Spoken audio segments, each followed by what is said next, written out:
afternoon, evening, wherever you are, and welcome to Nerd Tube. And it's time to do our season 4 recap of Dark Side of the Ring.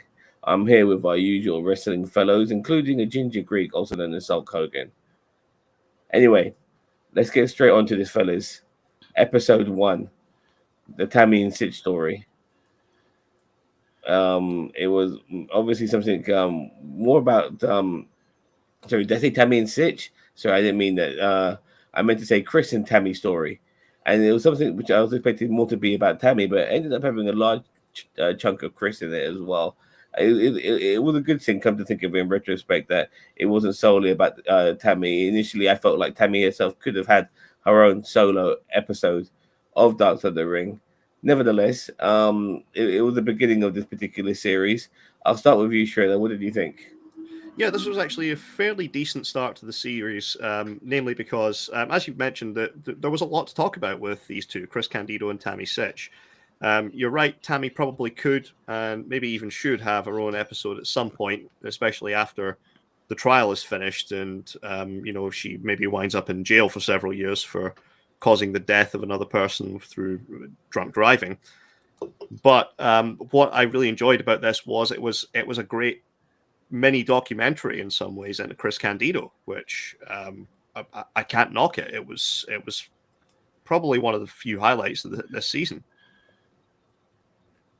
Yeah, I agree. Hogan? I was like quite disappointed with this video again, with this episode, mainly because I didn't know Chris Candido that well. So from a selfish point of view, I just didn't care that they were talking mostly about Chris Candido. I wanted to know more about Sunny, and it's more to the fact that they just really glossed over her, completely, and there wasn't like a fair balance commentary on the pair. It really skewed towards Chris Candido. Now I'm with you guys. I'm hoping if the show survives, we don't know because they're trying to shop around to find a new home for it after Vice went under. That eventually, after the trial ends, they do a whole episode on Tammy herself, in which case it will vindicate the decision, the creative decision they made to do it solely on Chris Candido. But again, that's purely from a selfish point of view, who really liked Sully, obviously. But for wrestling fans, I could see them being, okay with how the episode played out. Guys. I really like this because Chris Candido is one of the people that people have very little bad to say about in the wrestling business. And people actually comment about how much, like somebody used his love for her. So it was good to see it like focusing on him and like kind of the tragedy of the fact that he just died of just some of a blood clot, just like that, after just being fine like literally like a week or two before. So it's just one of those things where and plus he'd been like through rehab and stuff like that. So it was good for that sense. Though I do agree with what you're saying, Ginger. What Tammy to have his own thing, but I'm just glad it was about Chris Candido because I think he gets overshadowed by what Sonny does, and he was a good, talented wrestler of his own merits. Yeah, I was a bit hit and miss with this episode. It was a decent start to the series. I mean, Tammy herself was making a lot of news, with obviously the manslaughter charge that she had against her, and just seeing how this once gorgeous woman who fell down the pecking order and just fell out of sight, so to speak, and did whatever she could to remain, relevant. You see that with a lot of famous people who are no longer really that famous anymore. That was sad. The thing with Chris regarding, I had no idea what happened to him with the blood clot and everything. Tragic again. More wrestlers dying young. Really sad. Yeah, it was an okay.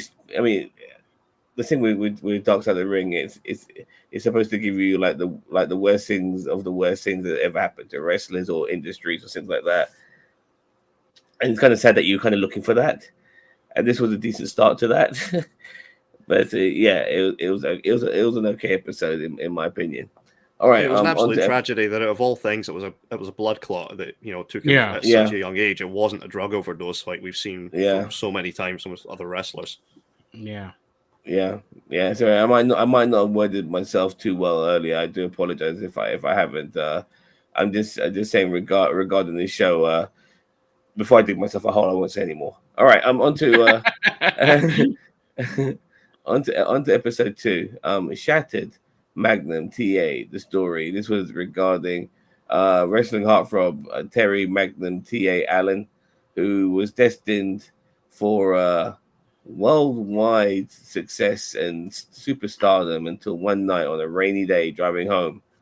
He had a car crash that changed his future and the future of wrestling, in my opinion, forever. I'll start the other way around, guys. Yeah, I think this was good to do a what if story because Madam T, if he had had the accident, I think could have been one of the biggest talents of the 80s. I mean, like he had the charisma, the look, the kind of like talent to be one of the biggest talents. And I think he could have probably saved like other territories. I think he was in I think he was in Crockett, I believe. Was he in Crockett? Yeah, it was Jim Crockett Promotions. Yeah. So he could have probably like saved that, or when he went over to WCW, he probably could have been like one of the big stars, like a Ric Flair and a Dusty Rhodes and a Sting. He could have been that level because he was that. Everybody says that working in the ring with him was just smooth as sail because he's really safe. And it's just really disappointing that just one accident can take a great talent from us just like that, and it's just really heartbreaking for that because he is a great what if. And again, I don't know how many other wrestlers are in the what if category. Maybe like the guy who Chris Nowinski, maybe he's a what if, but I don't know who else you could put in that sort of category. Okay, Shredder. This was probably my favorite episode of the whole season for the simple reason that it was a very, very thorough, in-depth look into the story of one of the biggest tragedies in professional wrestling. And lo and behold, the guy is still around today to tell the tale about it. And he's managed to make a career outside of the wrestling business. He's managed to find happiness beyond pro wrestling in his later life. I know his marriage fell apart because his wife found pictures of him with other women. But at the same time, again, this was a brilliant documentary.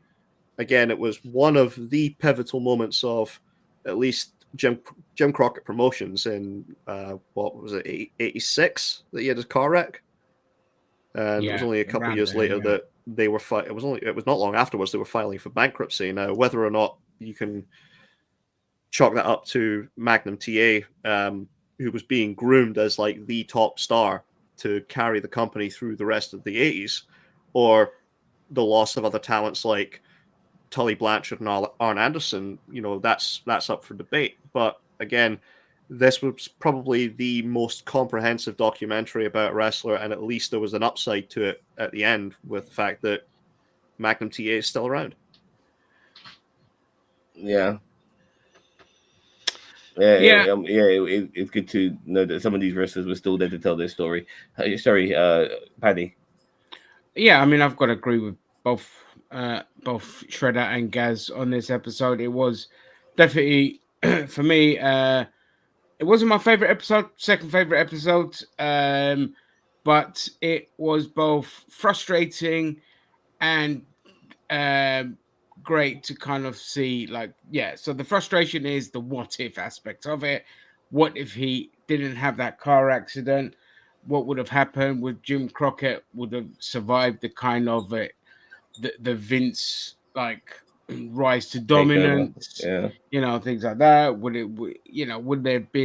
Would his stardom been enough to kind of have a big number 2 draw as well?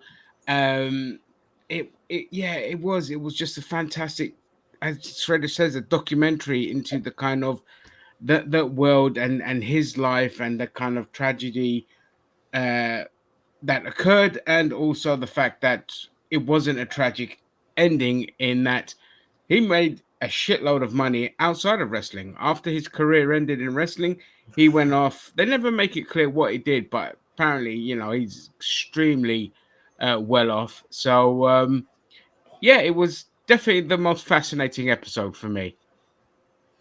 Yeah, for me, Dark Side of the Ring can be very educational. It tells me stories that I had no idea about. this was definitely one of them. I agree with you, Ginger, a lot. Like the frustration of what could have been, and it really pisses you off knowing that the things could have been so much different if it wasn't for that car crash. And how often has it been a major injury to a wrestler that has made things go a totally different direction? And Magnum TA is unfortunately one of them. Yeah, I'm glad that his life ended up, being okay to a degree regarding somebody who was crippled for life. He did make some money, so I guess that's the silver lining. All right. By the way, should we mark the first two episodes? Should we mark each episode as we go along? What would you guys give episode 1? By the way, I don't really care, but yeah, if the others do. What do you want to give it, Ginge?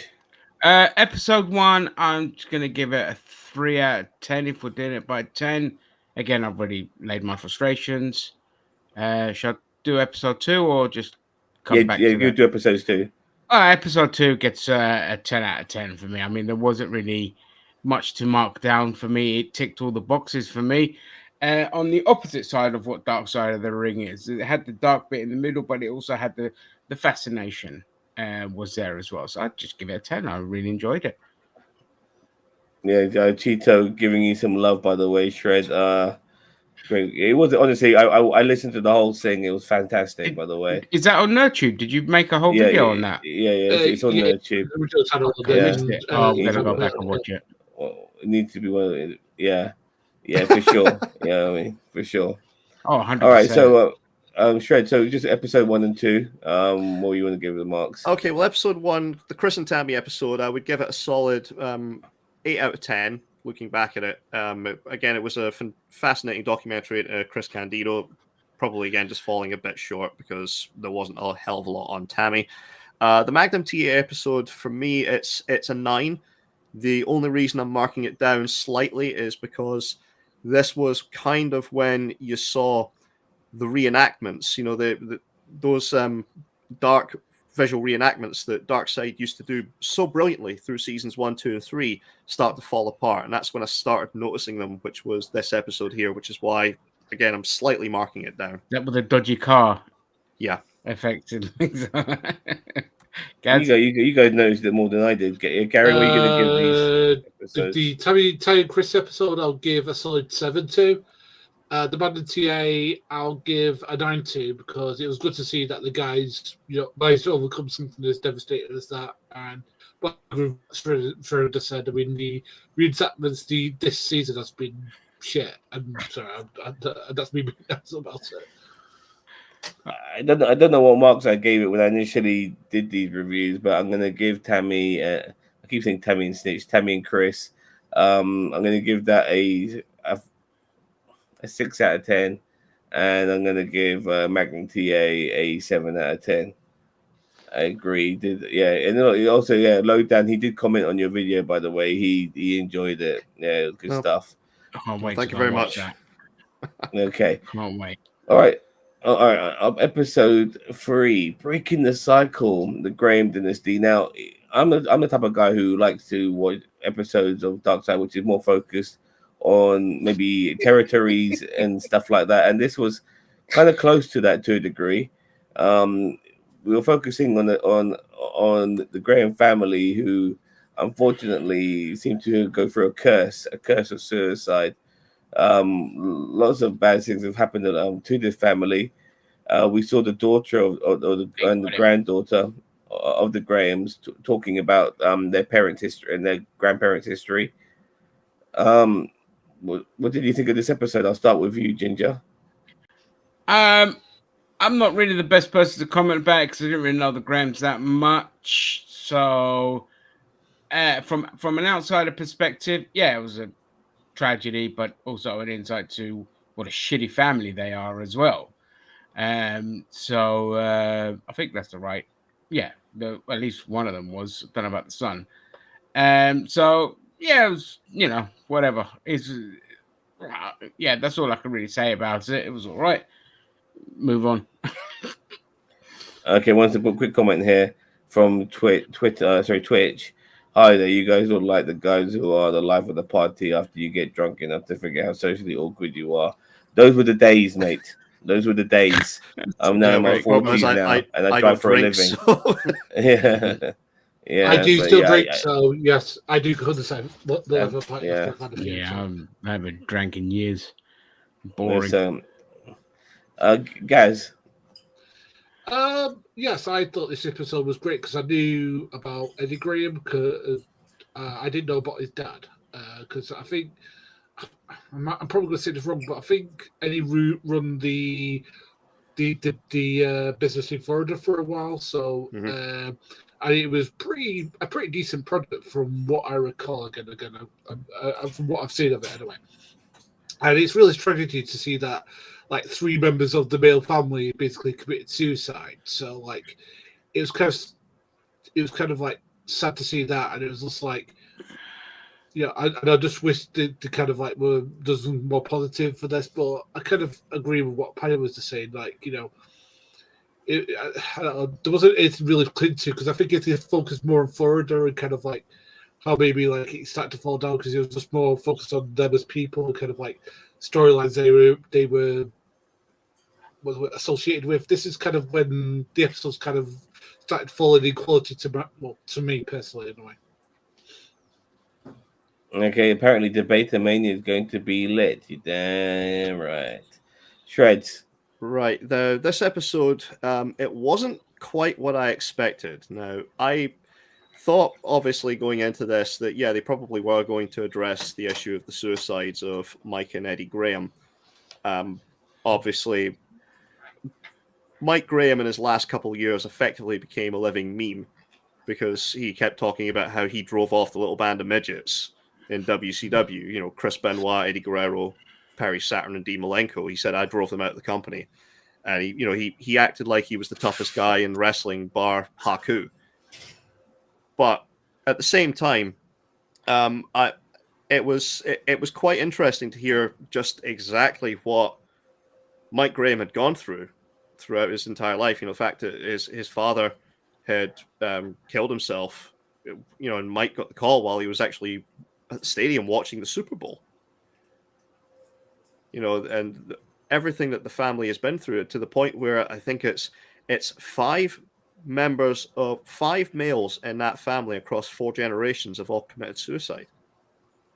Yeah, And it's mad. the granddaughter it was Mike Graham's daughter, Eddie Graham's granddaughter, who was talking about it and the experience that she's dealt with over the fact that she lost Eddie, Mike, and her brother to suicide, Yeah, and the fact that how she's coped with it, how she's become a counselor from it, how she feels she's grown and become much stronger as a person from it. It was interesting to hear exactly what led to the suicide. It was a tough watch for me personally, but it was interesting to hear exactly what led to them all taking this choice in life to to ultimately end it. Um, it's quite a heartrending episode. It's one that if you've ever struggled with mental health or suicidal thought, I probably would not advise people to watch. yeah, I agree on that. I certainly changed some perspective of my towards myself with regard to it because again I've spoken about the fact I've attempted it, but the fact that Mike Graham's daughter, I'm really sorry I can't remember her name off the top of my head, but she had mentioned that when her brother killed himself, it's almost like she thinks that he'd maybe seen the fact that their grandfather had done it, and he felt it was acceptable for him to do when he felt he had no way out. And Yeah, that's that's kind of that's heart something wrenching. quite it's heart wrenching to think about, especially if you've got if you've got people in your family who you're close to, particularly of a younger generation, and they might think, well, I just watched my uncle or my grandfather or whoever kill themselves, so why can't I do it? But again, a very, very emotional episode, but a very, very good one. This is probably one of the better produced ones of the whole season. Well, was Eddie Graham the grandfather? Yeah. Eddie Graham was the grandfather. Mike Graham was the father. Eddie was Did all, and Eddie? he killed himself after it all kind of he stopped wrestling. Really, wasn't it? After he It was couldn't wrestle more anymore, was it? right. Eddie Graham was having issues. He'd gone through, I think it was a very, very bitter divorce, and he'd also had a mistress on the side. He also had a land business deal that went horribly wrong to where he owed quite a lot of money to some very, very bad people. I And remember that. I think. Eddie Graham was also an alcoholic. They pointed out in the episode that, when he couldn't get to a liquor store to get a bottle of wine, he pulled over to the side of the road where he'd been throwing out the bottles and trying to get a sip just out of the empties that he'd tossed out the Yeah. car. Oh my god. Yeah, like See, crawling now it's and all shit. coming back to me. Yeah. Yeah. No. Did like Eddie Graham's father commit suicide? Was that mentioned at all? I'm trying to remember. I think Eddie Graham's father and his uncle both killed themselves. Yeah, because it was more than just them Because three. I'm pretty Yeah. sure they said it was 5 men across 4 different generations. Yeah. So Eddie's father and his uncle both killed themselves. Wasn't Eddie that Graham killed himself. Mike That's- Graham killed himself, and Mike Graham's son killed himself. Jesus Christ? Was that the family where they were breaking other people's limbs, wasn't it? To kind of push them.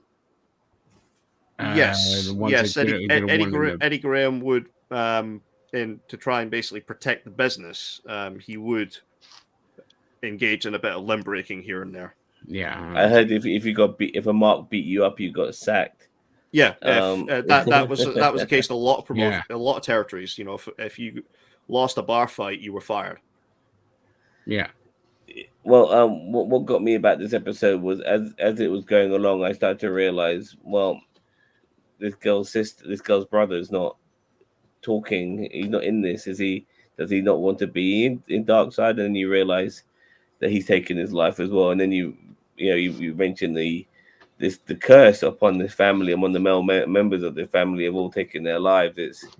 It's beyond tragic, dude. Like, the cycle hasn't been broken.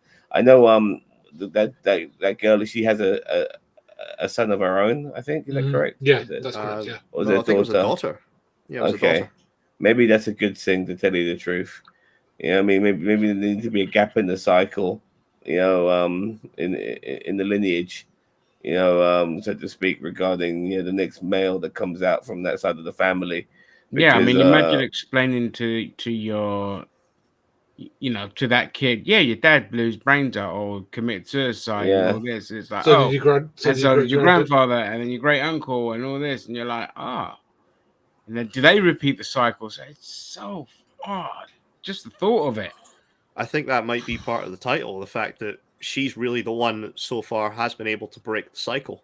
Yeah. Oh yeah. She's That's the what it's one called, member of breaking the cycle. she's the one member of the Graham family who's still around, and she's taking measures to make sure that she's not going to take her own life at the end of the day after going through all this tragedy, and she's not going to pass that on to her daughter, and if she has any more kids. Yeah. Oh, much kudos to her and her strength. Yeah. Let's hope it stays that way. Yeah. okay, so on to episode 4 now. Do you want a rating of this episode? Oh, my bad. I apologize. Thank you for keeping me in check.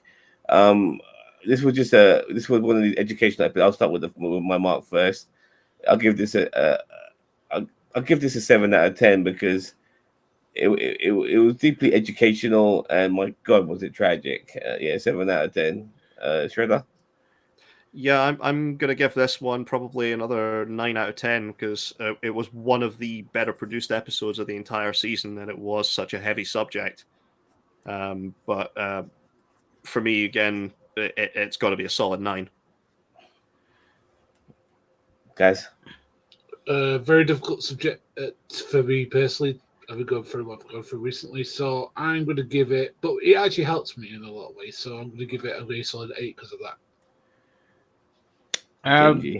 Yeah, again, 'cause I know it sounds bad, but being a bit numb to all the things given, my own personal PTSD regarding suicides and that, I just was more focused on the kind of as a dark side episodes, and I just 5 out of 10 for me, only because I didn't know the Grahams that well, and so the interest wasn't there. As tragic as that sounds, given the circumstances, so I'll stop talking. I'm just gonna say 5 out of 10.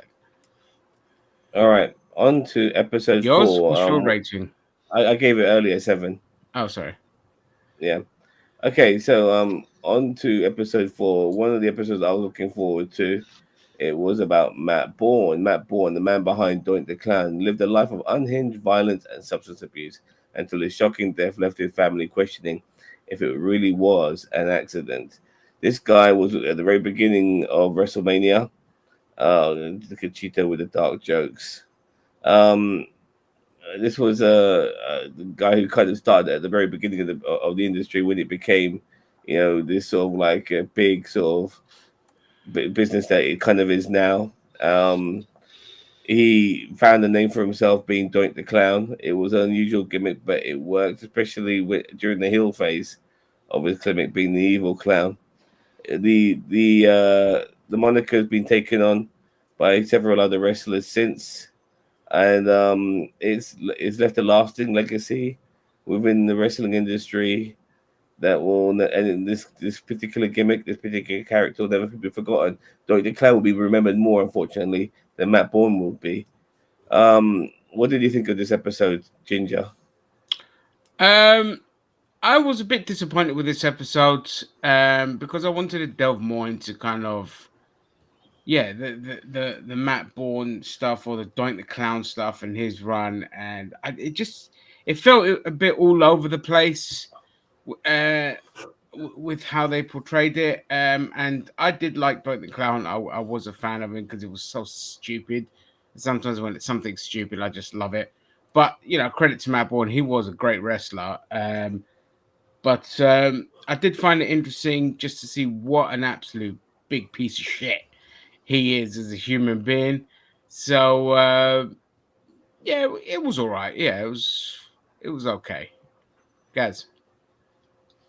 I really like this episode. Again, Doink is probably one of the most creative characters they had in that particular era of WWE, because I think it was at the tail end of Hogan that he came in. I know he did wrestle as Matt Bourne previous to that. I think he was in WrestleMania 1, I think. He was. Yeah. But yeah. So his, his best run was as the Born Free gimmick in ECW. I thought that was his best run personally. Oh, you mean Born Again? Yeah, Born Again. Yeah. That gimmick. I thought that was great. But I agree with what you're saying. It was kind of like disappointing in some ways because they kind of like didn't kind of like build up into what kind of led to his downfall. Did they kind of structure it like that, because we've kind of had the drugs get into the fella, and I think I would rather have delved more into the guy, like maybe more of his upbringing and stuff like that, because I felt that was more interesting. That was it. It was more like the history stuff was kind of not glossed really over. Focused on. It was more talking about the sort of the now as well, and it's just like, Yeah, and the thing is that the Doink gimmick has kind of outlived it, because I think people still do it kind of in indies today. I'm not too sure about that, but I think they still do, because I don't think Vince McMahon owns it. I don't believe. A couple of comments before we go on Vince McMahon does own it, but it's one of those gimmicks that people just rip off because it's so easy to do. You just get somebody to put on the face paint, dress as a clown. Yeah, hey, as presto, long as you've got Doink on an indie show. Yeah, as long as you don't look exactly like Doink and you don't call yourself Doink the Clown. Oh no, just about every indie show, pretty much, you get somebody who calls himself Doink the Clown. Oh, okay. Or at least did back in the 90s. Right. Yeah, so a couple of comments. Sorry, go on. Finish off. I'll just say that, I thought this was disappointing in sort of that aspect. So, do you want to go? I'll go to Sam first, and then we could go to Shredder. So. Oh, no. Okay, fine. Before we get to me, first of all, comments here. Cousin Cheetah said it's like Curry Man. Wasn't he portrayed by different wrestlers, or was that the Suicide guy in TNA? Actually, somebody answered me that, but I had no idea. Suicide was portrayed by let's see, Frankie Kazarian did it, and Christopher Daniels did it. Curry Man has only been Christopher Daniels. Oh, really? Yeah. I had no idea that was Christopher Daniels at all. Anyway, I thought Finley and Hornswoggle were more entertaining than Doink and Dink. Yeah, fair enough. I mean, I never watched. I wasn't watching WWE when Finley and Hornswoggle were around, so I can't comment on that. yeah. Regarding this episode, I think some of the more fascinating aspects of it was the arsehole Matt Bourne. More than anything, I mean, it was really good to see more about this particular character and stuff, and the way it was the best thing that happened to him, and almost the worst thing to ever happen to him. And the fact that other people were able to take on this gimmick because it was very easy to find somebody who looks a little bit like Matt Bourne, just put some makeup on him, and nobody would know the difference. Is how they're able to get away with so many different people playing him. Um, Once again, drugs obviously played this issue, and it's a shame that Matt Bourne is not with us anymore. And like a lot of wrestlers, I'll give my mark after I hear from you, Trevor. Okay, well, this episode, they didn't delve a hell of a lot into Doink the Clown, the gimmick of Doink the Clown, per Yeah. se. It was more Yeah. focused on Matt Bourne. And this episode, for me, it did kind of personify the actual dark side of the ring, because this was a guy who, I don't know, was it the drugs that caused him to be so fucked up, or was he just genuinely psychotic? He was genuinely psychotic before the drugs kind of made him worse. It was just like a really antagonistic, sadistic arsehole. Okay, Prior to well, yeah. Well, again, the big question was it just the drugs that were his downfall, or was it the fact that he was just a psychopath? He was also a bit of a fuck up in other ways too. I mean, he got caught smoking weed in a hotel lobby. I think it was just right before WrestleMania, and he got himself suspended for that. I think he blamed Bam Bam Bigelow for it, Yeah. saying that Bam Bam stooged him off. But you're smoking weed publicly in a hotel lobby. Of course that's gonna be flagged up as an issue. Yeah, absolutely. But regardless of what you think of marijuana, it's still, an illegal narcotic. The hotel staff might have easily called the cops. But again, obviously, there's the questions about the actual death of Matt Bourne. Was he deliberately drugged? Although his girlfriend claims otherwise, and the autopsy suggests that no, it was just a case. He died of an overdose. But this was more just purely a documentary about how much of a fuck up Matt Bourne was. Yeah. And he the fact that he was one of the worst people involved in the pro wrestling business at one point. Yeah. Okay. We'll give it some marks. I'll start first. I'll give this a 5 out of 10. Not enough. More Matt Bourne than Doink. Sometimes I forget that I'm watching maybe a Dark Side episode and not necessarily a documentary on a particular gimmick. And so I get disappointed when I don't get enough of the gimmick and more of the man. But nevertheless, 5 out of 10 is what it gets from me. Shred? I'll give it a 7. It was well produced. It wasn't one of the better episodes this season, I'll grant you that. But again, it was solidly well produced, and it told the story I think that they were looking for, which was what was Matt Bourne like as a person. We got the answer. He was a drug addict and a psychopath. Ginger. Yeah, I mean, ironically, this was a Dark Side episode because it's focusing on the person, and we kind of wanted more of the story of more of what happened at the Doink the Clown. So taking it as a Dark Side episode, I would have to go with Shredder and give it a 7. Although I wanted more of other things, it actually did what it was meant to do. Could have done a bit more with the backstory though. The past, not the backstory. Was he a fucking character? The past and his upbringing. Yeah, it's history. Yeah, Gaz. Yeah, Gaz. I'll give it 6. I thought it was well done, but I would rather have had more Doink than Matt Bourne, the person. Yeah, it's a weird one, isn't it? See how we want more of Doink than the actual person. Whereas with everyone else, it's like we wanted more of the person and their story kind of thing. So yeah, it's definitely I think this is an interesting look into this episode. I think this is where sometimes like Vice needs to not make its episode so stringently 1 hour long. Like needs more flexibility. Put their shows on streaming services, so you could have one episode which is 45 minutes. Maybe the next one's an hour and 10. You know, whatever needs to be told, and it shouldn't be streamlined, if you know what I mean. Well, you never know. If it gets picked up by a different, like a streaming service, they might have that flexibility. Yep, I hope so. All right, so we're now at the midway point of the season, episode 5, The Junkyard Dog. One of the first black megastars in wrestling, the Junkyard Dog's journey to the top of the business was marked by addiction and unrealized potential. I'll start with you guys. What did you think of this episode?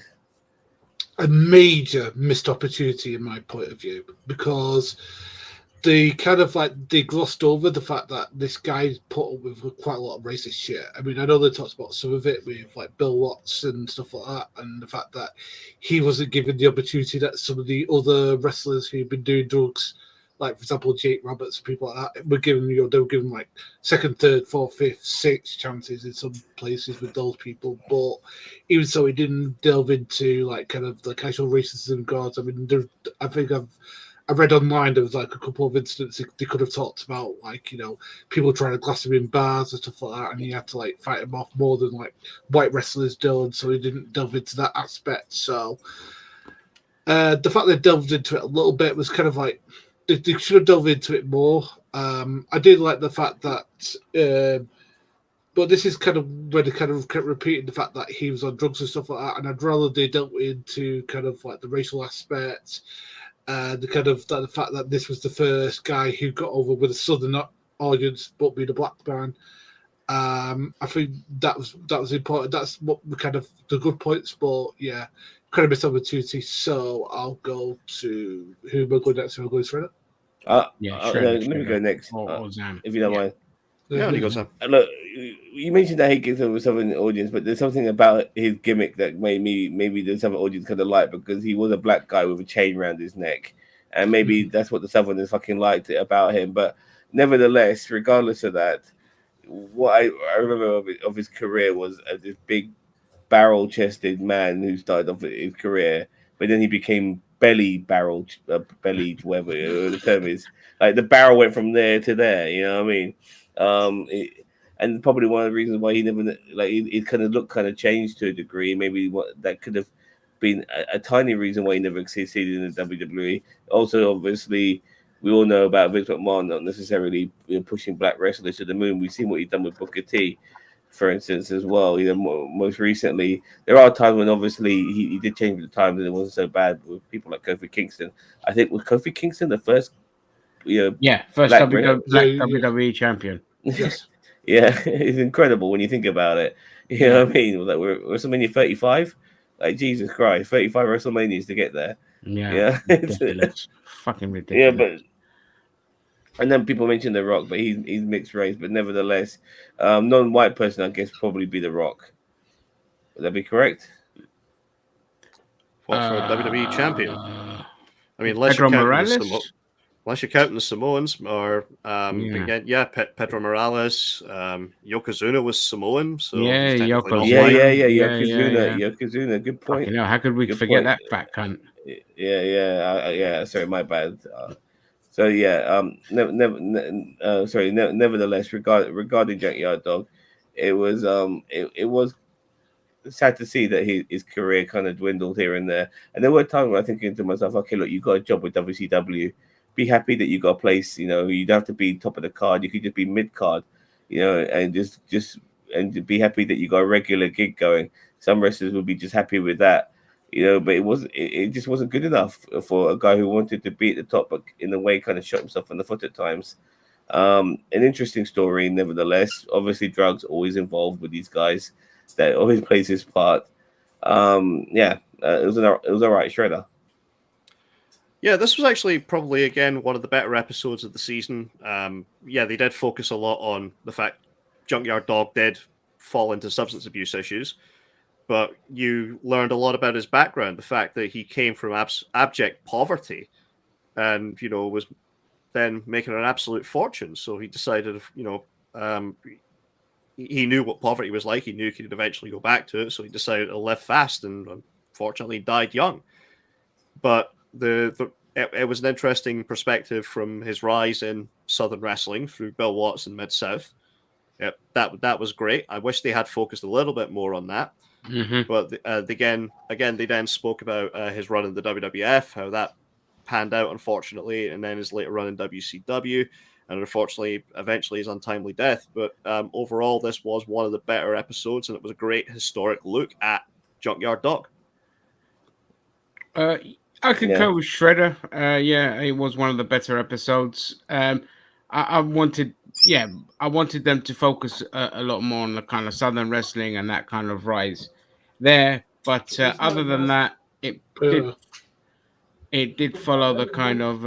It's all right, mate. Don't worry. It did follow the the dark side of the ring blueprint of what the show is about. So can't really complain on that aspect. So yeah, I enjoyed the episode for what it was. Enjoying tragedy. What a what a world we live in. I know that's why I didn't want to dig myself a hole earlier, but Cousin Cheetah made a good comment here. I think we'll get a Scott Hall episode or two next season. Yeah, definitely. Scott Hall is without doubt, But do we need a Scott Hall episode? Because everyone knows everything about Scott Hall. Because the 30 for 30. Huh? Yeah. The ESPN 30 for 30 documentary, for example, that did a fantastic job when they focused on him as like being the real life character from the movie The Wrestler. Yeah. Yeah, exactly. That was great. I mean, you've seen so many wrestling channels on YouTube do a phenomenal job looking into the life of Scott Hall. Of course, seeing it, but it'll be good to see how good Dark Side do it compared to what everyone else has done. Because that's and some of the people they bring on a bar. It depends on who they bring on as well. I mean, like people like Eric Bischoff they'll bring on, and he was very tight with Scott Hall. Yeah. TDP, he's been on Dark Side of the Ring before. He was super tight with fucking Scott Hall. Yeah, managed him when Kevin Nash and things like that. Yeah, but again, I can't see Kevin Nash or Hogan. 30, as I said, ESPN 30 for 30, I think, did the definitive documentary, and they had on what was it, Stephanie McMahon, talking about how much money that the WWE had spent on rehab for Scott Hall. They had Kevin Nash, they had X-Pac in that documentary broke his heart, saying that he had been waiting multiple times. He'd already made peace with the fact that at some point he was expecting to hear the call to say that Scott Hall was dead. Yeah, and this was before Hall went into rehab with DDP. Yeah, and check it out. It's a really fucking good documentary. I'm gonna go back and rewatch it actually. So yeah. Guys, something we can maybe look back on and review for the channel actually. Yes. Yeah, for sure. Yeah, absolutely. Great idea. So Joy Gary Scott said, "I'll give it." Did you even talk about it? I did. Yeah. Yeah, Gary talked about it. This. Yeah, we've all talked about it. Sorry, mate. All right, let's go. All right, go on, guys. I'll give it a very good. I'll give it a 7 because I think that this dealt with the fact that everything that happened to this guy. As I said, I wish it was more focused upon the rise rather than the fall, but it was a shorter episode. So, because I do agree with what you just said about it, maybe it deserved a longer episode considering how long this guy's career was. So, yeah. Well, it was more about the. We think that the episode probably should have focused more on his time in Mid-South, and what he went through in the southern states when he worked the territories. Mm-hmm. Definitely. So, Panny, what was your score? All right. I'll give this a 7 out of 10. For what it was a decent enough episode. Shredder. I will give this an 8. Namely, again, it was one of the better episodes of this season. It's not quite up there for me with the Magnum TA story or the Graham Dynasty. Again, I thought it was a great documentary. There's parts I wish they had focused a bit more on, but otherwise, very, very solid watch. Zam? Yeah, I'll give this. I'll give this a 6. I was starting to feel like, okay, everything kind of feels a bit run of the mill now. Wrestler makes it to the top, but then quickly crashes back down, does drugs, dies. I mean, I feel like this is every fucking episode of Dark Side of the Ring, and it was starting to feel like that. Hello, Jim. Welcome. Hello, Nerdiverse. Yeah. All right. On to the next episode, boys. All right. The tragic fall of Adrian Adonis. A real life street fighter turned flamboyant wrestling heel. Adrian Adonis' life was cut short in a horrific accident that has been shrouded in mystery for the past 30 years. All right. Let's start with you, Shredder. Okay. Now this episode was a bit hit and miss, I would say. Now the episode it covered some aspects very, very well. You've mentioned previously in the past review that we did for NerdTube Zam how it would have been great if there had been some focus on the attitudes towards gay people and gay wrestlers back then, because obviously that was Adrian Adonis' gimmick when he got to the WWF. They basically said, had him come out on TV and say, "I'm gay," and they had him dress, ridiculously. It was like Fitz McMahon's warped idea of what a gay person would look like. Yeah. It was incredible that the story of Adrian Adonis, the fact that he was effectively Jekyll and Hyde. He would be this, loving family man back home, but he would be this wild party animal when he was out on the road. He'd be doing all these lines of cocaine to the point where the rest of the guys just couldn't be around him anymore. They figured that he's going to die, or we're going to die with him. And homophobia was rampant, wasn't it? So homophobia was absolutely rampant back in the day. But at the same time as well, throughout the episode, they spoke about how he ballooned massively in his weight to the point where when he left the WWF and he went back to the AWA, he was weighing legitimately 400 pounds. Yeah, and he was still what, only in his mid-30s. Yeah, but they couldn't even carry him to like a 10-minute match. But they got him basically, he got back in shape. He was looking like he was going to have somewhat of a redemption story, and then all of a sudden, bang, he's taken away in a car wreck. And that's where 3 other people died as well, isn't it? 3 other, three people were in the car. People died. I believe. 3 people died in the car. Adonis was one. The promoter was another. And one half of a pair of twins. Yeah, twins. One of the twins died. And the surviving twin was interviewed for this episode, and you can tell how heartbroken he was, losing his brother, and the fact that basically his brother was his best friend, effectively. Yeah, they were inseparable, like twins. They were absolutely inseparable. And again, the stories about what happened after the crash, like for example, the fact that people were actually stealing from the bodies.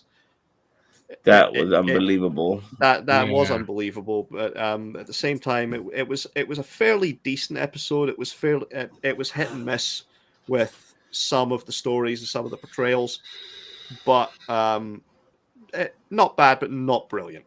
That's the best way I would describe it. Okay, before I move on, just a couple of comments here. I meant it was rampant in the 80s and 90s. I think he means about the drugs and stuff like that. Homophobia, I think he's on about, actually. Oh, okay, fair enough. Zam 1 starts out of the ring to be based on true story documentaries. I'm not sure what you mean, but fair enough. Okay. Ginger. I'm pretty much referring to this one. It was a very hit and miss episode. It was kind of starting to get a bit repetitive at this point. With all the wrestling stories, would have, liked to delve more. Like they could have to break the kind of repetitive mold of where they went, and given it was a tragic car accident on the tail end of a revival, they could have branched off a bigger chunk, delving into the kind of homophobia that was rampant around then, and kind of retouched on even Vince's shitty attitudes towards homosexuality as well. Like look at the whole Chris Canyon thing as well, what happened with him. I was a bit disappointed with this episode, but again, with Adonis was a fascinating character. The way he just he just went headfirst into his gimmicks and all of that. But we were just retreading familiar ground, unfortunately. So Gaz. I'll go. Okay. I'll go. I'll leave guys last. I found his body shape to be kind of fascinating. 1 minute he's slim, And next to me, in fact, I remember saying in the stream, like, 1 minute he's Brian Pillman, next thing you know, he's Dusty Rhodes. And it's a shame that he kind of like ballooned the way he did. I give him credit though to be able to take on that gimmick, because he really gave it his all when he did that particular gimmick, and people bought it. And for a long time in the WWE, being gay was seen as being heelish. You know, they did it in so many ways. They did it with obviously. He kind of had a revival because of nostalgia in a way. But Goldust, when he came in, he was like an androgynous character. You know, he, he was very homoerotic in his persona. He had Chuck and Billy as well. You know, and all of that. You know, is like the WWE got a history of like and Rico. Oh my god, yeah, they really, yeah. But the thing is, those gimmicks weren't even an homage to Adrian Adonis. If anything, they were the WWF's take on another gentleman who probably should be subject of an episode of Dark Side of the Ring, just purely for a historical documentary on him, would be Adrian Street. Oh yeah, yeah. But without going on too much of a tangent here, Vince McMahon has been working with Pat Patterson for years. You know, one of his right hand men. He's a gay man himself. You would have thought Vince McMahon would know better, and, you know, and be a bit more progressive on these particular matters. But then again, he likes to feed into his neckbeard audience. So he gave them what he wanted, I guess, and shitting on gays was one of them. I wonder if he would be, if he would throw Pat Patterson to the fucking fire if he had the opportunity to. Who knows? Back then, that is. But nevertheless, like you, Ginger, I wish it focused more on how people assumed gay wrestlers back then. But regardless, it was an okay episode, but it kind of fit the mold of many others. I mean, how many times have wrestlers have had car crashes? Sounds fucking believable. Gaz. So I did like the fact that it started off with some of the things I actually kind of knew about Adrian Adonis. The fact that there was rumors that he was connected. Well, he was like muscle for a particular crime family. I can't remember the one he kind of did. He was tied to. But I like the fact that it tackled that aspect. But I kind of agree with you that it was a little bit like just. I think it tackled the fact that it was actually the ring crew who flamed stuff through, because I remember that from the actual episode or for our discussion from it.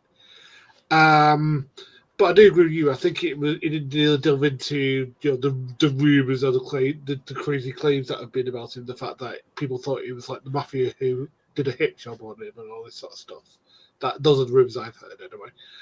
But I do agree with you. It kind of was like, to be honest with you, I thought this was like kind of not deserving as a dark side, because it was just like, the guy had weight problems, he had drug problems, he had mold problems, and then he got himself sorted out. I'd rather that they delved into more the mafia connection side of things, because I think that award would be more dark side worthy, in my personal opinion. But yeah, it was solid. Okay, damn, you want them to take creative liberties to make these stories more interesting.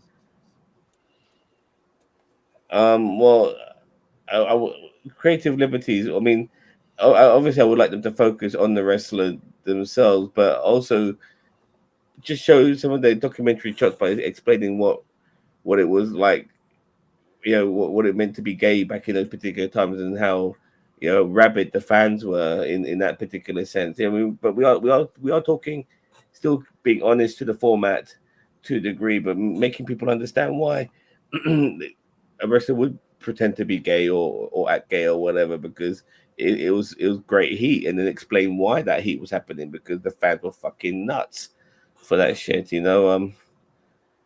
yeah. Anyway, who's next? Shred? That's it. That's it. We've all discussed the episode. I think it's time for scores now. If you don't mind, I'll go first, and I will say this, for me, was probably at best a 6 out of 10, and I would give that purely for the production and the way they covered Adrian Adonis's life. But this was probably, and for my money, this is when the season started to go downhill. The first half was really, really good. It was solid episodes, but this was, again, hit and miss. And after this, it just started to go completely downhill. So again, for me, this is a 6. Kaz? I'll give it a 5. Yeah, me Change. too. Right.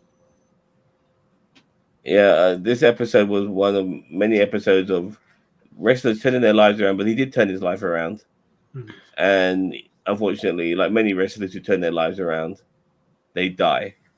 And it's such a sad, reoccurring thing that happens in this industry for people who hit rock bottom and try to make themselves better again, and their reward is death. It's such a shame. Nevertheless, regarding this episode, 6 out of 10. Okay, on to the next episode, Abdullah the Butcher, Legacy of Blood. Infamous for his in-ring blood baths, Abdullah the Butcher was a money-making phenomenon. However, after 50 years of pushing the boundaries, one cut cost him everything. Guys, let's start with you, mate. What do you think of this episode?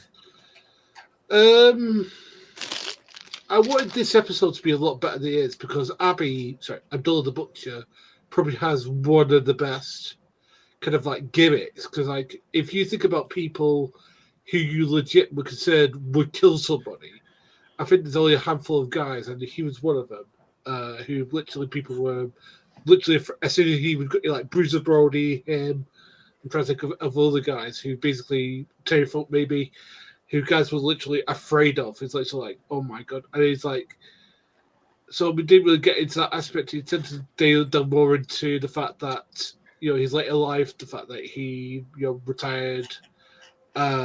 Didn't get into the fact the runs he had in WCW really that much. I think Mick Foley talked about a little bit, but then we had Slow Devon talking about, oh, I was friends with Abby, and I'd been really tight at one point, but then he cut me with a knife and cost me my opportunity with the WWE. Oh, shut up, Slow Devon.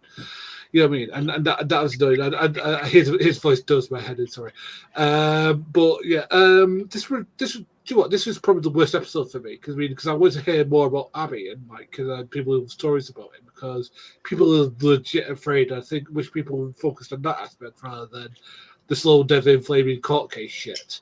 So that's just me anyway. Whoever's next. Damn, you Now, got before we next. go to the next person, let me respond to Gio. That is based on a true story format.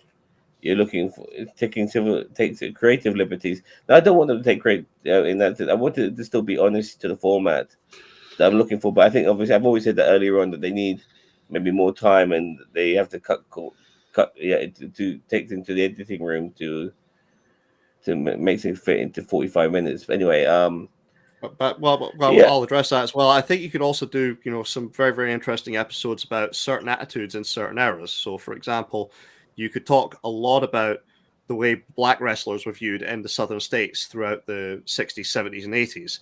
You can Yeah. talk about how the way gay wrestlers were either viewed or portrayed as in their gimmicks throughout the 80s, 90s, and even the 2000s.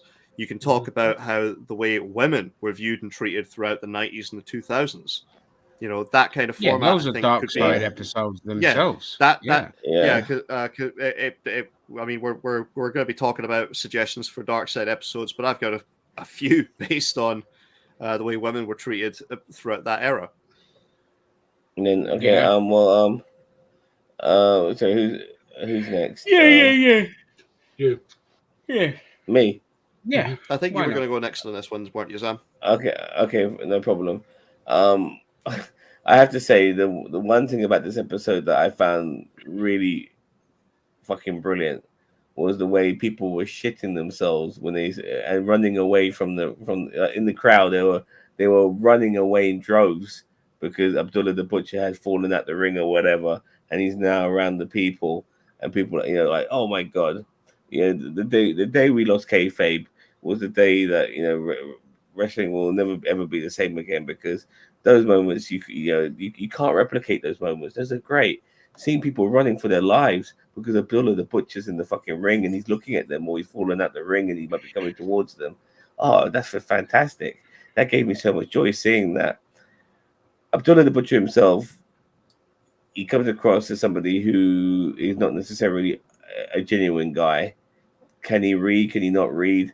Mick Foley kind of made it kind of suspect that he could read, and obviously there's all these court proceedings he has to go through, and he's using the fact that he's illiterate, that he's unable to attend these things, or he knows what he's doing. Yeah, there's a whole bunch of other things as well regarding him having hepatitis and all that. Was it hepatitis?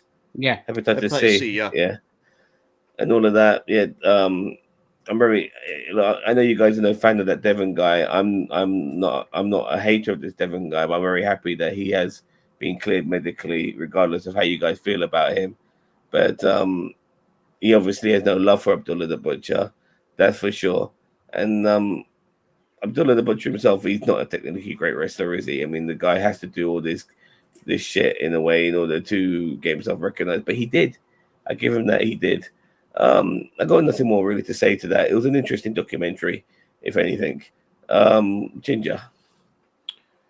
I didn't like this episode. It felt like an episode of Law and Order than it did Dark Side of the Ring. It, delving too much with that other fucking psychotic idiot who nearly mauled the referee. Oh yeah, actually. I called that the previous week. I said, Yeah. I said they're probably going to address that. I'll take back my comments of not.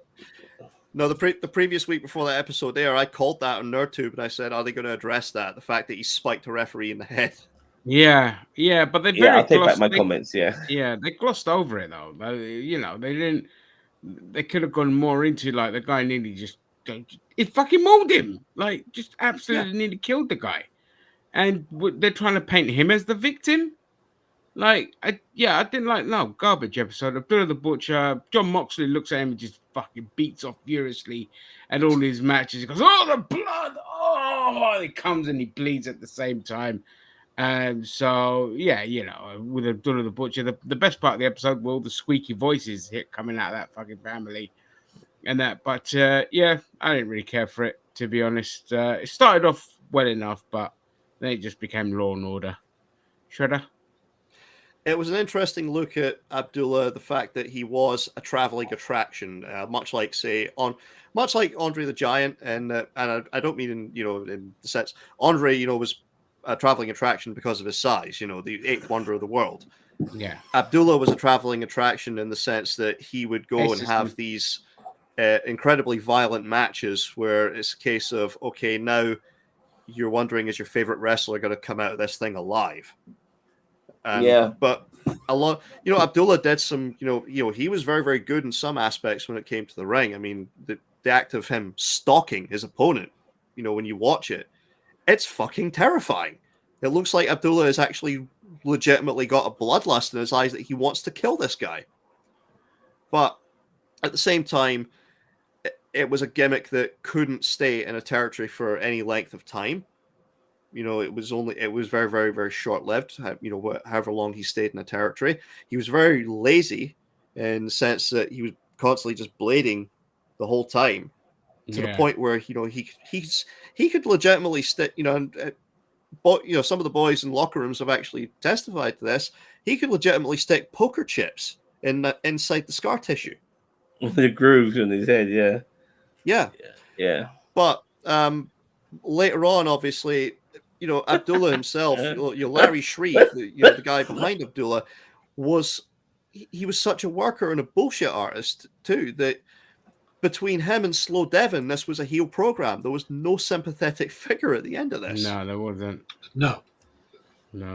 I felt sorry for Abdullah's carer. I did feel sorry for her, but that's it, really. Wasn't that his sister? No. His sister was a different person. The carer was a different person entirely. All right. Hello, Mr. System. Who else has got something to say about this, guys? No, I've already said it. We've said it. Yeah, we've all said something about this one. Let's mark it. I'm going to give it a 5 out of 10. I'll give it a 4. Guys? I'll give it a 3. Shredder? I'm going to agree with Ginger Greek on this one. It's going to be a 4 out of 10. All right. Again, this was a heel program. This was probably the lowest point of the season. Yeah. Agreed. Okie dokie. So, on to episode 8. Bam Bam Bigelow, the beast from the east, convict, bounty hunter, flame skulled wrestling legend, addict. The lore of Bam Bam Bigelow has only grown since his death. His family tells his improbable tale for the first time. All right, let's start with you, Shredder, regarding Bam Bam and this episode. So far, this is the only episode I have not reviewed for NerdTube. I did put a written review up on the Nerd Nation Facebook page. This was a fairly decent episode. There's some aspects I wish they had gone into more than others. For example, the Lawrence Taylor WrestleMania match. I think that deserved a lot more coverage than what it got, because thank fucking God it was Bam Bam Bigelow that was able to carry him to that match. But again, there were other aspects too. For example, they had Shane Douglas on this, and they didn't really delve into the whole issue that you had with prescription drugs, things like OxyContin, which Shane Douglas knows firsthand about. He's spoken openly about his addiction to it. There was they addressed a lot of the rumors, a lot of the legend about Bigelow, things that have never been verified. Things like Mexico. Supposedly he was in jail in Mexico and he got time off because he kept breaking out, and he cut a deal with the judge where he would protect the judge from members of the cartel. Oh, lovely. Get a reduced sentence.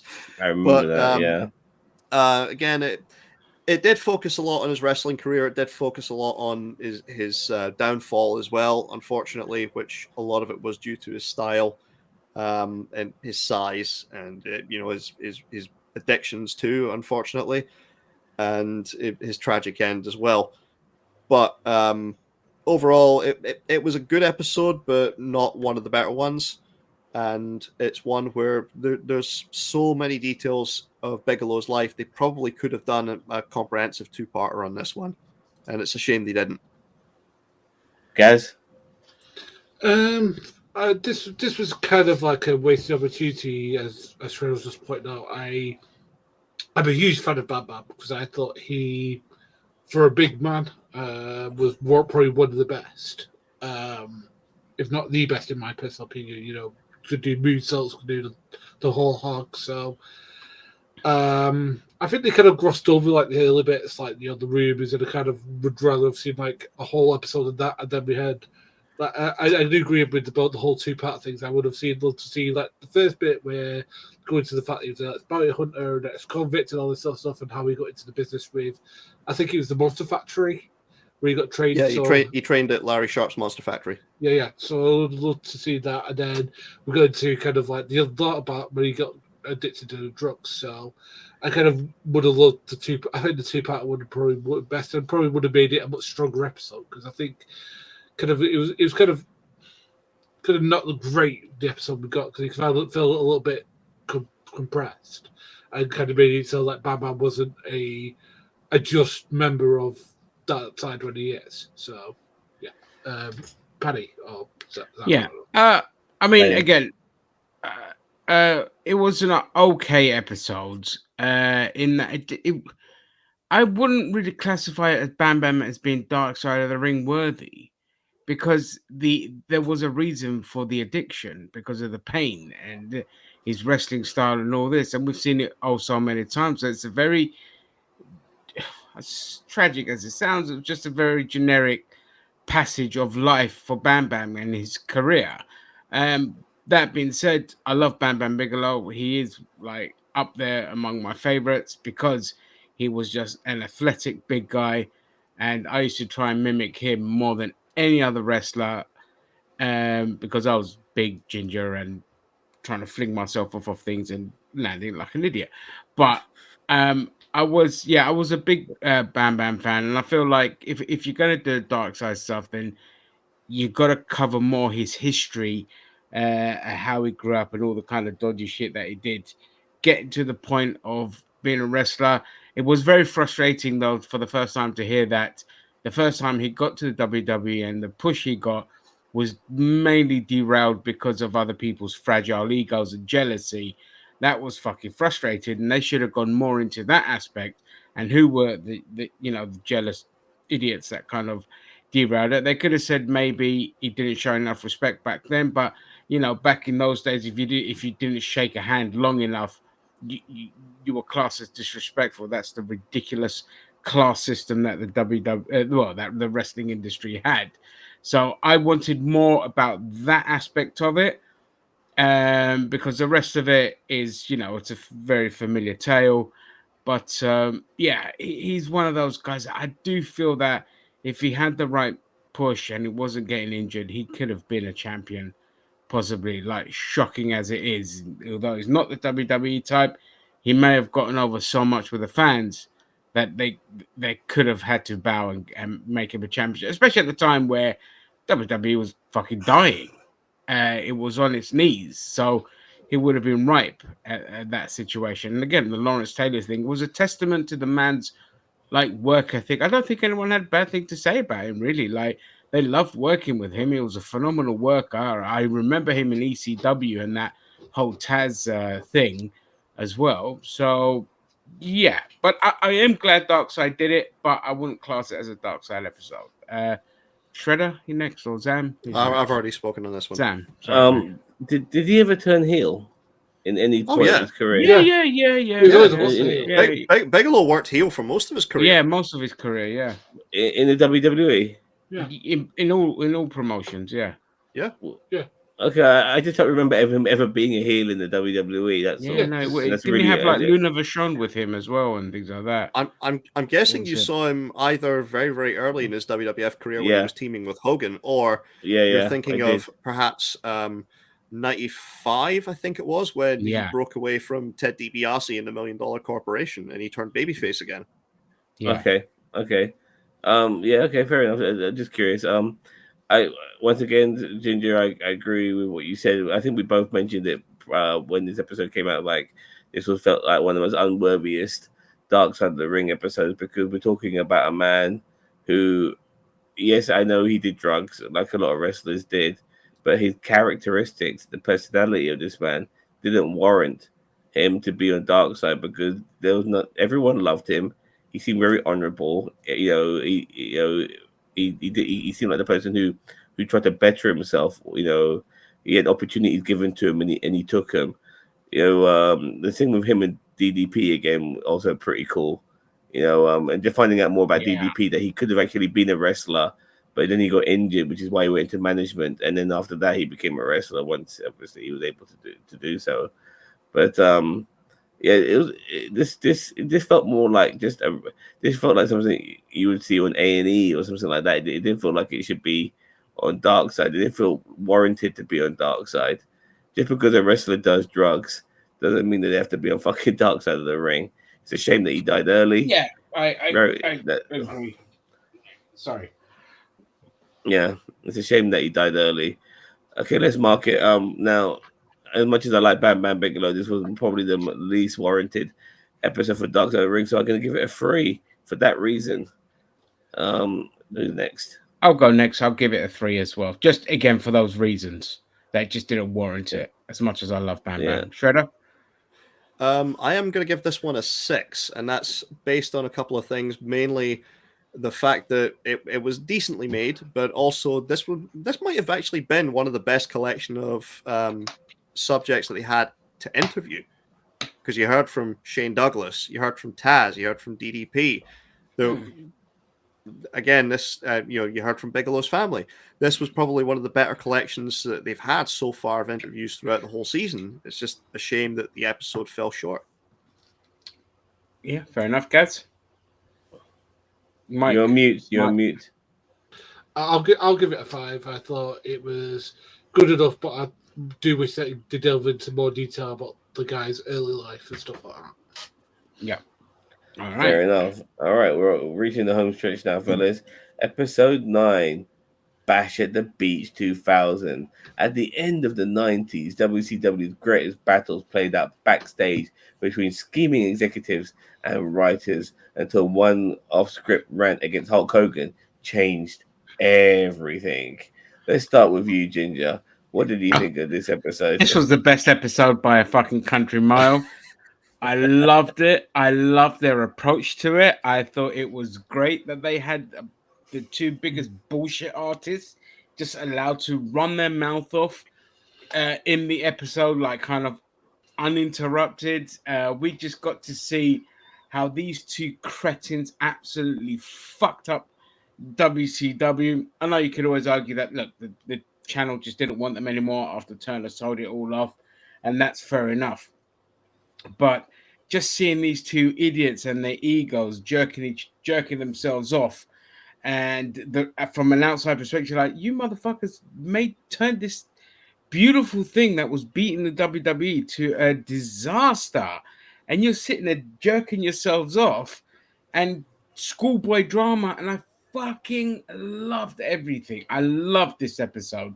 It was awesome. I remember Bash at the Beach. I remember it being just kind of the nail in the coffin for me with WCW. Like I was always a bigger WCW fan than I was WWE. I just, WWE I've only really liked like we all did in the 80s and then in the Attitude Era. But for me, it was always WCW. Just always found the matches better and all this blah, blah, blah. I'm not going to go into the whole history of it. So its fall was such a tragedy. And then coming back to it 20 years later and seeing these two jagoffs chatting about it and everyone else talking about it. Yeah, it was just great. It was just a great fucking break from the generic episodes that we'd gotten up to this point. So yeah, I don't know what's to go next. I'm going to give it my rating, by the way. This is getting a 10. This is getting a 10. I'm just going straight away. I'd give it a fucking 11 if I could. Yeah, I loved it. It was so silly, but in the right way. Guys. Okay. Go, you guys. Yeah. The only thing is, why the bloody hell was Dave Meltzer on this? Dave Meltzer was on there as well. I mean, I don't even know what he really contributed about going. I'd give it 7 out of 5 stars. I don't know. I mean, because I know for a fact that Vince Russo and Eric Bischoff don't like Dave Meltzer a lot. So maybe that's what made it so much better. But I mean, to be honest with you, it's just like I actually remember watching this event live, and the clusterfuck ending was like, yes, this brings it back to me. What happened? And this is exactly what happened. I actually thought what was going to happen is that when he went down to pin him, that Jeff Jarrett was going to pull him up and go 1, 2, 3, and just like because he had been doing the kind of like legend killer gimmick at that point. But yeah, it's stupid then. It's stupid now. I mean, even if this went off like they weren't like Eric Bischoff wanted to, it still would have been probably shit. It just wouldn't have been the clusterfuck it was when Vince Russo went and did that promo, which is one of the stupidest promos I've ever seen in life. Hulk Hogan. It was hilarious. It's exploded the business for being. But for me, so even back then, like when you weren't obviously new wrestling was a lot of crap, but even back then when you weren't kind of privy to all the dirt sheets and all that, I was first thing I said to my roommates at the time, I was like, "That's fucking this is all Hulk Hogan's fault. Hulk Hogan did something here to derail this bloody main event." And yeah, but I'm with you, Paddy. It was a telltale just to see Eric Bischoff and Vince Russo just go at each other saying, "No, it's this fellow's fault. No, it's his fault. It's his fault. It's his fault." It's like, God, I don't know who to believe because both of these guys are not really trustworthy. So it's just like, and then Uncle Dave going, "Yeah," and then Eric Bischoff was going, for some reason, Dave Meltzer doesn't like Hulk Hogan. What? He gave Hulk Hogan a 5-star watch. What are you talking about? Anyway, go on, friend. No, I want Shredder to go last if you don't mind, because he did the review. First of all, before we go, I'm going to do a comment here. Forget Musk and Zuckerberg. I want Bischoff and Russo versus. Oh yeah, and I don't hate anyone in wrestling business match, but don't get into it. Meltzer already gave it 8 out of 5 in the wrestling business, bro. And I know I hate everybody in the business, bro. He starts off with, God damn it. Bro. Yeah. Once again, Ginger, I'm with you because one of the things I do love is when they blur the lines between shoot and work, and it becomes like some of it's shoot, some of it's work. Do you remember when Rock was just cutting a promo in the middle of the ring, and all of a sudden John Cena comes along and just rips on him, and he's got all his fucking shit written on his hand, The Rock and stuff like that, and you can see Rock was genuinely flustered. Nah, that was work. No way, man. No way. That was a work. No, that was not a work. I think what it was, apparently, Rock was just going on and on and on. and John Cena was brought out there just to finish things off. And then like even when The Rock ended the promo, like he goes, like I think John Cena said to him something about who Dwayne Johnson and who is The Rock, and The Rock tried to deliver a comeback after that, and it was so weak. You know what I mean? It was just if I don't know. Maybe we guys could talk about it another time. But I love this stuff. I love it when didn't Cena also point to his own arm and say no notes required? Yeah, and all of that, and but I love stuff like this. Honestly, I love it when they bring the dirty laundry. I fucking love it. You know what I mean? And like see, and the flummox look on Hulk Hogan's face, the same look he gave when he was fighting Shawn Michaels. I fucking love that shit, man. You know what I mean? I love that match so much. Oh god, I fucking hate Hulk Hogan. This stuff was absolutely hilarious. But of all the stuff that was revealed in this episode, the thing that I found the most fascinating was the buyout by the WWE and how fucking cheap they got the WCW. But they mentioned it at the time of when it got acquired, so I don't know why people are still surprised. I know I know idea about that, honestly. Vince McMahon himself said it. Or I mean, it was totally something that went under the radar for me. But $2.5 million to buy WCW, even back then, that's chicken feed. $3 million for the tape library. Yeah, it's ridiculous. Especially when Bischoff had a £67 million bid with all these conglomerates on board to buy. Allegedly, he legitimately did. He was one of two big bidders who were in the running to get WCW, other than the WWF. Oh, I take that back. Then. All right, but nevertheless, this was a really funny episode. I haven't had this much fun with a Dark Side episode since the Collision in Korea. So yeah, I enjoyed this, and plus. And plus, this was probably the closest we'll ever get to any sort of Dark Side knowledge on Hulk Hogan to a degree, because a lot of the focus was on him as well. You know what I mean? It's just absolutely hilarious. I like this episode a lot. I'll mark it after I speak to Shredder, after Shredder gives it his. I don't really know what I can add, because obviously I've done a review for the episode just recently on the channel. This was an episode where there was a lot of double talk from a lot of people, a lot of hypocrisy. Unfortunately, there's some people, and I wish they had got Guy Evans instead of Dave Meltzer, because Guy Evans wrote the definitive book on WCW. It was called Nitro. There's a second edition just recently come out, and I'm intending to read it fairly soon.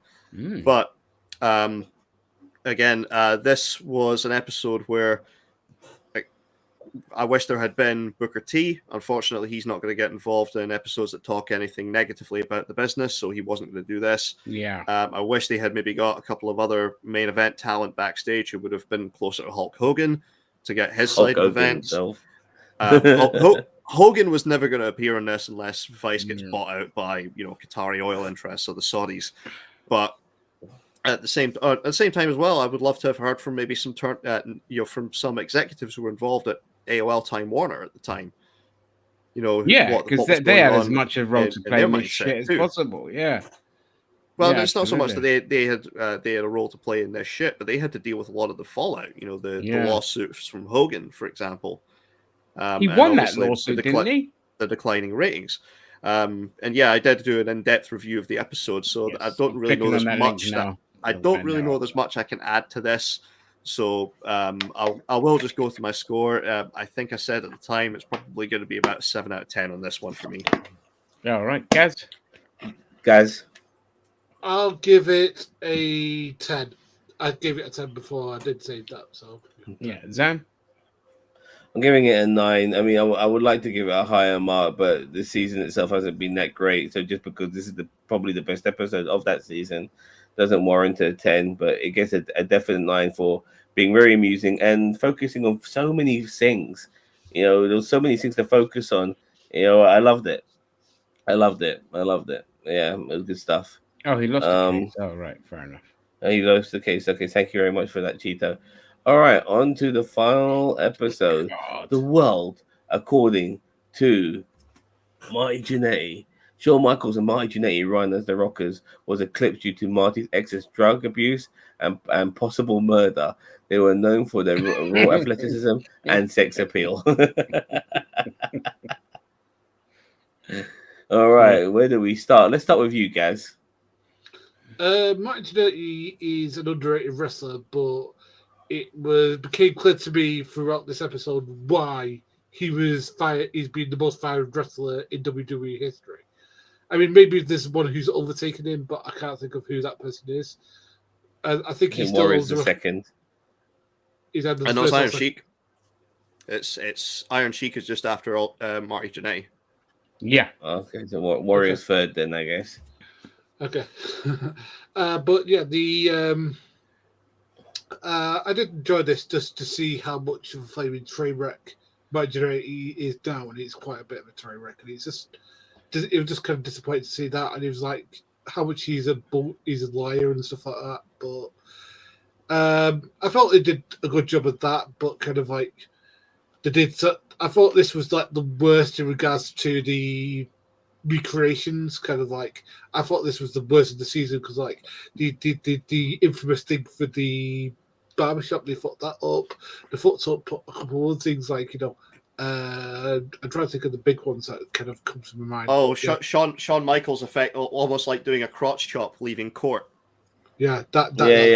There's a couple of other ones, but yeah, this was good, but it could have been better. It wasn't the best episode for me personally, and it could have been better, especially considering the allegations got out with Marty Jannetty recently. But anyway, so I'll go to who's next.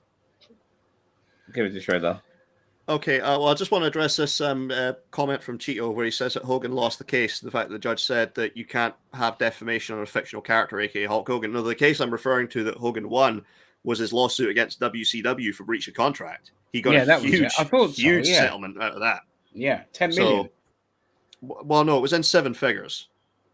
That's what they said. It was in the high seven figures. Oh, okay. But there's never been an official amount given. As for the episode of Marty Jannetty, this was an interesting episode. I'll grant you that.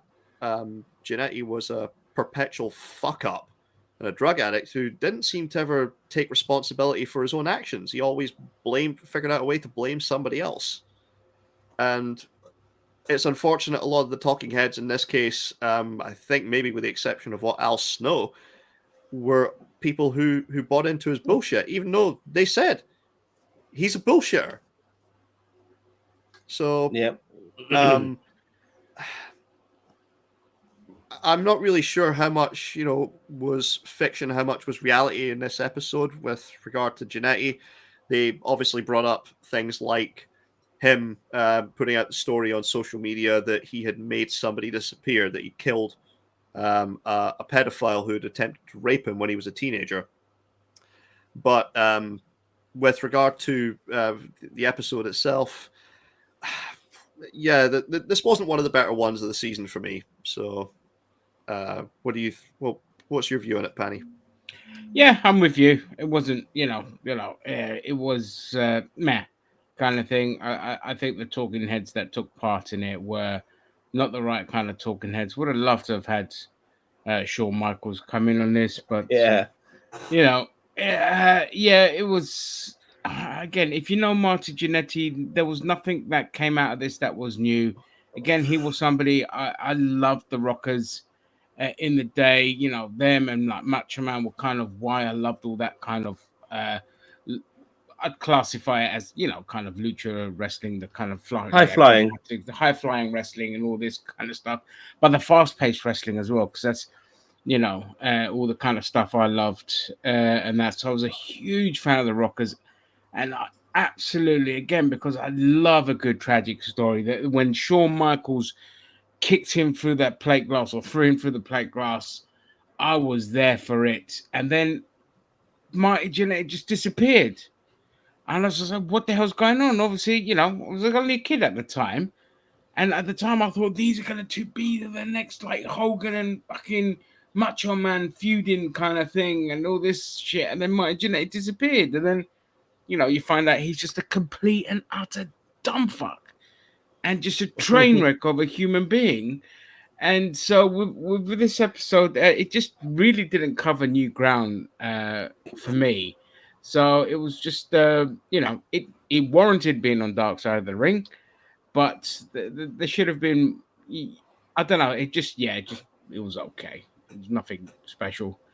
Sam, you want to go next? I'm wondering if this episode will open up a can of worms for Marty Jannetty regarding the murder investigation, Nah. because The police already no. said that they didn't find any.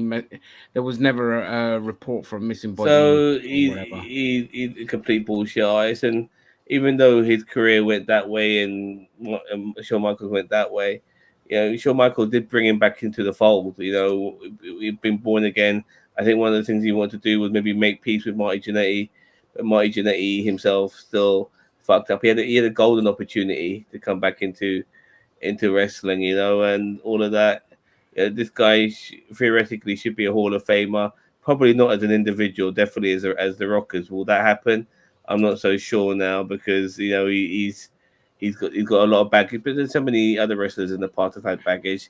The one thing that we got a hint of was probably one of the most funniest things that he did near the end of his tenure in the WWE was to join the Kiss My Ass Club, with Vince McMahon's Kiss My Ass Club, because he actually he couldn't contain himself. He was laughing like he's supposed to be scared and not want to kiss Vince McMahon, and obviously he didn't want to kiss his ass, but there he is. There's his boss pulling his fucking trousers down in the middle of the fucking ring. And Marty Jannetty, he can't help himself. He's laughing his fucking ass off, in the ring. Like he's smirking and everything. And I wish they brought that up. I really wish they brought that up as a way of just humanizing Marty Jannetty a little bit in this episode, because I felt he needed that balance, just to remind us that there were some funny moments still in his career, even at that tenure before he lost his job again, unfortunately. But yeah, this was Darkseid personified. I think there's always going to be a fascinating episode for most fans regarding his time with Shawn Michaels. I didn't mind this episode, but just seeing who Marty Jannetty is, really truly seeing who he is, I'm not surprised that he's where he is. It's a shame about the ankle injury. He doesn't warrant that, but yeah, and good to see Brutus Beefcake again. The guy looks like he's gonna fucking suffocate if he tightens his shirt buttons anymore. Absolutely pegged by his wife every fucking night. Absolutely pegged by his wife. Which, Yeah. The comments of sort of Ginger thing. are not necessarily the views of the rest of NerdTube. That's because you'll get pegged by your wives as well. Don't hide it. Evening, Look who it Megan is! Watts. If it isn't the man that Kayfabe. Baldur's Gate 3 has stolen away. Good evening, Yeah, Hans. exactly. I just Exactly, quickly, sorry to butt in, Zam, again, but shit, what was I going to talk about now? Well, that's that gone. Never mind. Sorry. God damn it. No, My brain just no problem. Overall, I did thought this episode did warrant to be Dark Side of the Ring. Marty Jannetty's whole career has been just one fuck up after the other. It is quite amazing how many times he's been gifted an opportunity and he blows it. He constantly blows it. It's incredible. I mean, there are always. I think there's always going to be wrestlers like him. I mean, there's Jeff Hardy, there's Rob Van Dam. There's so many wrestlers who keep fucking up. Ultimate Warrior, for various reasons. And he's no different, I guess. I mean, is it Jimmy Uso? Like the amount of times he's been fucking caught DUIs. Yeah. Yeah. I mean, Jesus Christ! Like at one point, it was like every fucking month, fucking Jimmy Uso's got DUI. I mean, it's amazing how he's been in the WWE for as long as he has been. Rob Van Dam's one was more just weed, wasn't it? Was it just? Yeah, it was weed, but still, it's frowned upon. And it's a Yeah. legal substance at the time. So, And he was the ECW champion at the time, and the fact that the WWE dash cam champion. footage. Yeah, he was WWE champion and ECW champion at the same time, and he it was also the fact that the dash cam footage was released and made its way to YouTube. Yeah. Yeah, that's right. I wanted to say Wrestling Bios did a better job. Could you tell me why your vehicle smells like pot? Because I'm RVP. That's why. I wanted to But say. what was brilliant was Yeah, I was going to say what was brilliant was when he had to drop the belts, when he had to drop the WWE title on Raw, and then he had to drop the ECW title on the next episode of ECW before he was getting suspended. The ECW crowd for that match he was wrestling against the Big Show, the whole crowd was chanting marijuana, marijuana. Oh, good. Who did he drop the title to on Raw? Was it Edge? Yeah, it was Yes, actually, it was one Edge, of yeah. the triple Yeah, threat. it was Edge. Yeah. Okay. I wanted to say that Wrestling Bios did a much better job talking about the Rockers than Dark Side of the Ring did. Like some of the stuff they covered about their initial firing upon arrival at the WWE, they covered that a lot better. Whereas Dark Side, they made it sound like soft shite kind of nobody's really at fault kind of thing. So watch the Wrestling Bios video of that. It's way better. That channel is just awesome. Yeah. Gaz, I don't think you had a go on. Did you talk about? I think you went first. Oh, okay. Yeah, I was first. All right. Sorry, guys. So I think all that's left now is the scores. Yeah. Gary, go. I'll give this a very tiny 7. It was entertaining, but the recreations were horrific. So I can't give it any higher than a 7. Who's Who's next? next? Oh, I'll give it a 4. Nah, whatever. Like I said, Bios did a better job. Shredder. Yeah, I'm gonna go between you guys and give you a 5. Well, give it a 5 for the simple reason that this was the episode that really personified the fact that Vice was. I think just the fact that Vice is broke. Because this had the very, very worst of the recreations.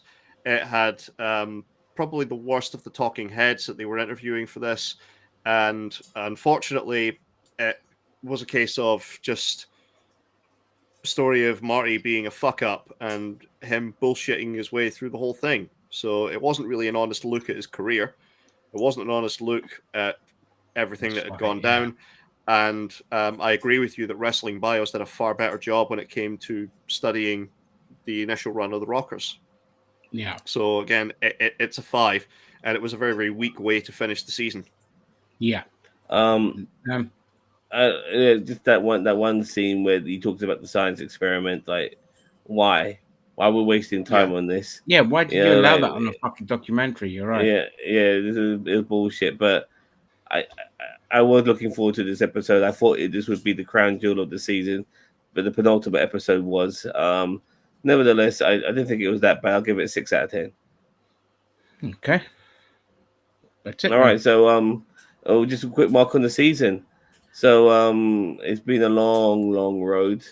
10 weeks of this, over 2 months of this. Actually, just under 3 months actually, because we did have a break. So let's mark the season. I'll go first. I'll give this a very disappointing 5 out of 10. What about you, Shreds? For me, it is going to have to be a 5 for the simple reason that we had, I think, probably the first half of the season was very, very good, with maybe the exception of the Doink the Clown episode, but it picked up again with, I would say, probably the episode about Bam Bam Bigelow, maybe even the Adrian Adonis episode, but there was a lot more misses this season than there were hits in some regards. Again, the production value was very, very poor. The reenactments were poor. The talking heads, it felt like they just got whoever they could get on the cheap. So yeah, it's going to be a 5. Okay, 1 second, James. We're not wrapping just yet. We still got to do our future Dark Side episodes. We're going to talk about, so you can get back to fucking old as 8 or whatever the fuck you're playing. Later, you got all the time in the world to play that bullshit. Penny? 4 out of 10 for me. This was definitely the worst season out of all the Dark Side of the Rings. There was only really 2 episodes that I absolutely really enjoyed. The rest were like, it was all over the fucking place. There was definitely a massive dip in quality, and it's just retreading uh, a lot of the same stuff, and it was focusing on the wrong things with certain wrestlers. And again, Bam Bam really didn't warrant being a Dark Side of the Ring episode, if I'm being honest. And although as much as I love Bash at the Beach and Magnum PTA, the rest of it was just like meh. So yeah. Guys, I'll give it a 5 as well. I thought there's just good stuff, but the recreations were poor because of Vice's money issues, and I thought the Talking Heads kind of like prestige was kind of like down when we had about Dave Welser here about 4 or 5 times. It's like fuck off, Dave. Like I mean, I think I'm more positive with Dave, but even I was getting sick of him with this. fair enough. So Shredder, you have a list, I believe, of. Oh, I've got quite a long one. So if you guys have got your own episodes, then please go ahead and Yes, I've get got them out of the a way couple. first. So and, I can maybe cross some off of my list here. Have you got a physical list that I could put on the screen? No, but I can quickly rattle them off if need be. No, we'll get to you last. I've got them in like 3 different categories. So I've got promotions for one, I've got incidents and events for another one, and individual wrestlers for a third one. So I've got 3 different categories that we could go into. But if you guys have got some ideas, and you can maybe help cross out some of the stuff on my list, I've definitely got a couple.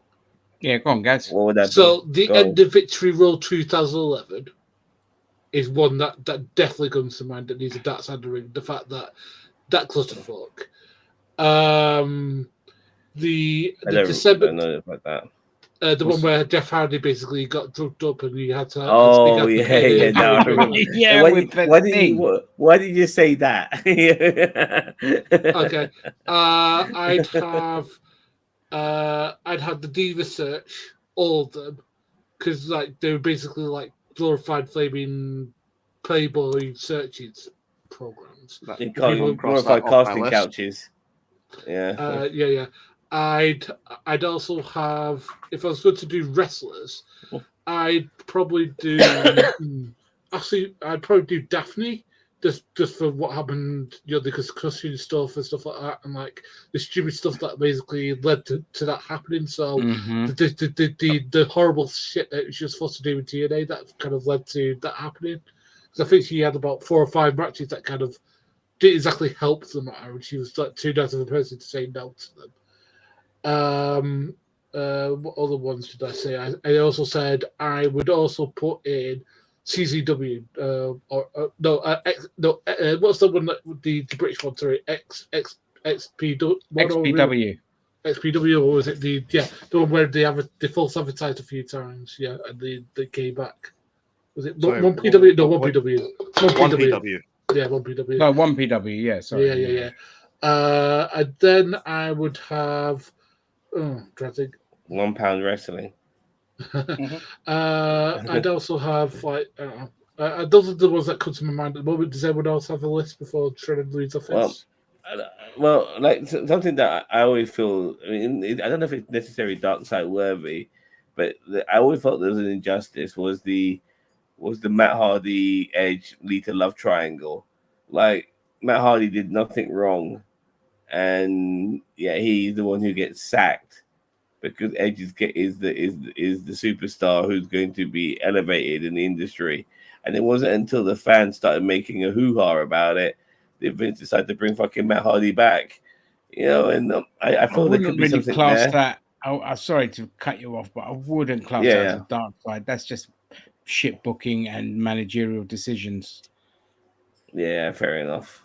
Yeah, I mean, I'm sure there's loads of stuff with Vince McMahon people could latch on to. Most recently with the sexual allegations, I guess that's definitely something they could look into.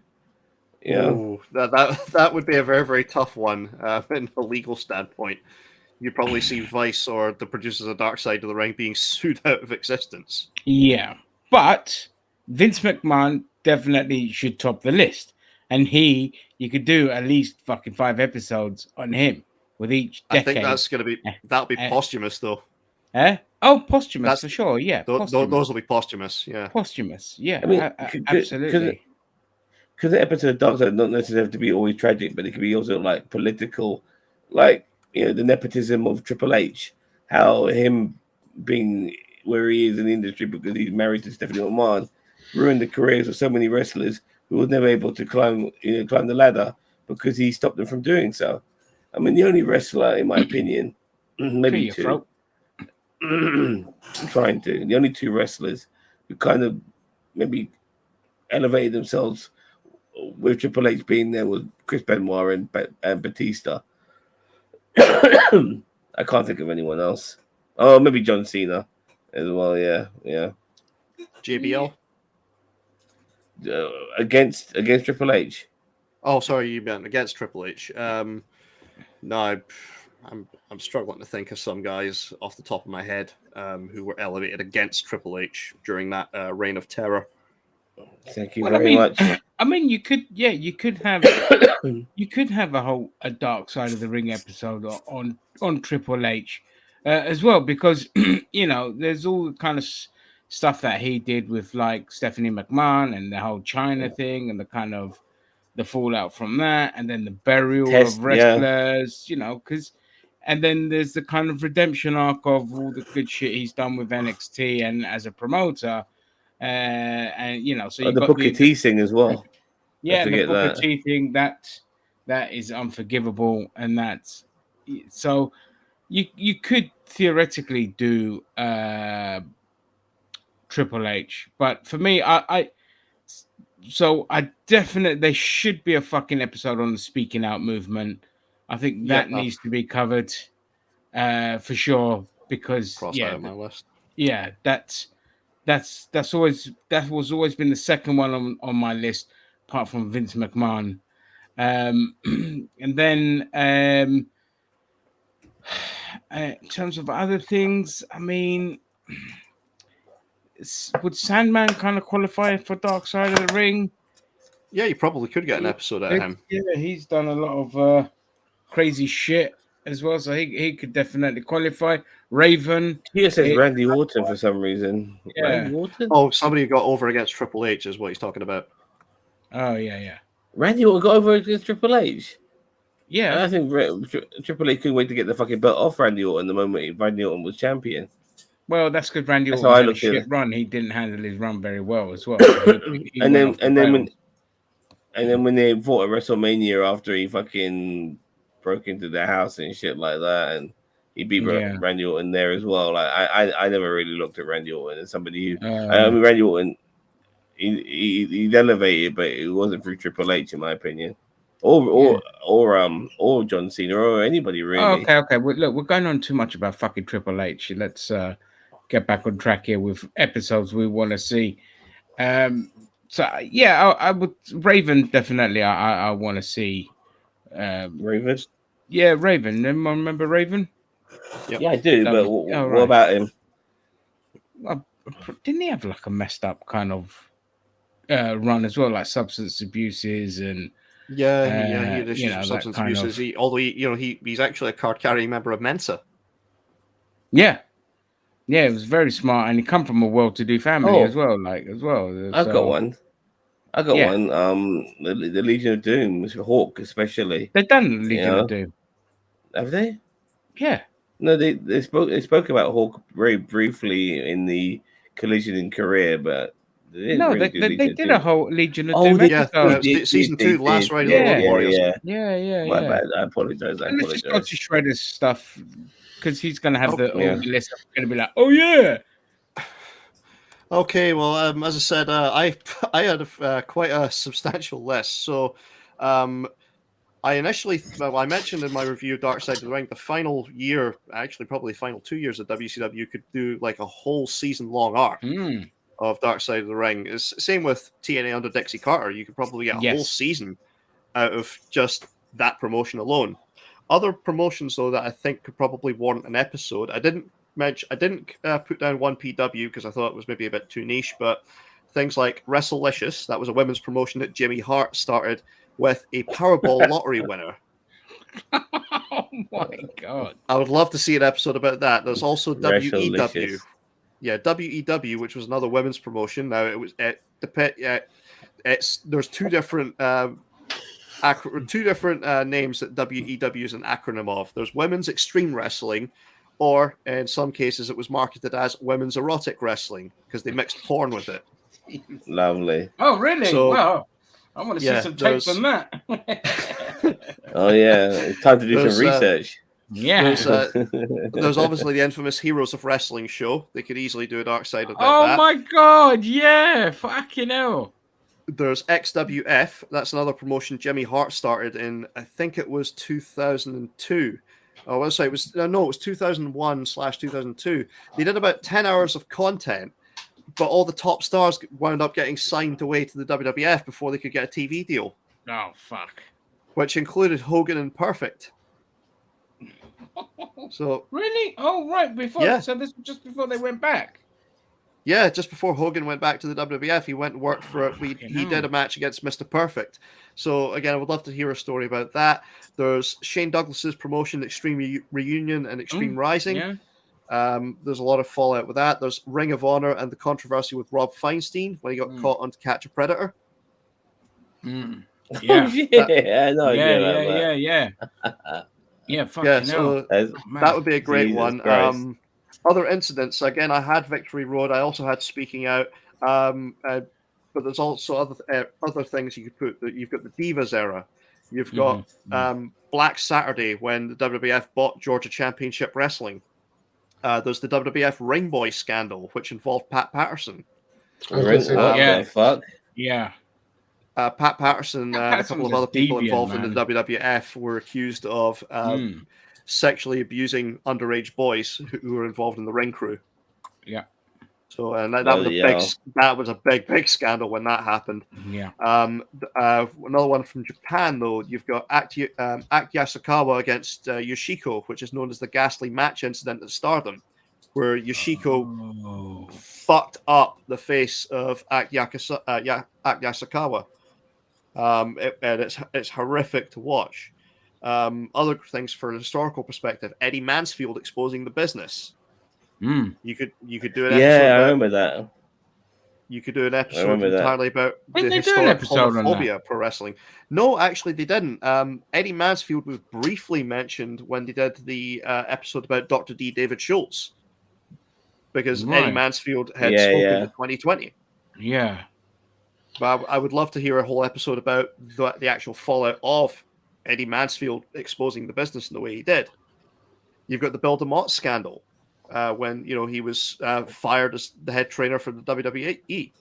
Beating the shit out of talent, beating the shit out of talent. Having somebody take the stink face with a jelly donut on their ass. Yeah. What the fuck? A lot of fucked up shit. Chris Nowinski and how CTE changed the business. I think that would be a great episode to cover, because Nowinski had to get out of the business because of his concussions, and look at all the work he's done since. Yeah. He's greatly impacted the business in quite a positive way. Yeah. And of course, for instance, last thing I've got here is Daniel Puder shooting on Kurt Angle. Oh, yeah. Daniel Puder would be awesome. Yeah. I'd tell you, I've got another suggestion if you're right for it. What was the name now? The Mexican wrestler, was it like Hot Star or something like that? The one who did a proper armbar with somebody and nearly broke her bloody arm in two places in Mexico. Sexy Star. Oh, Sexy Star, Sexy Star.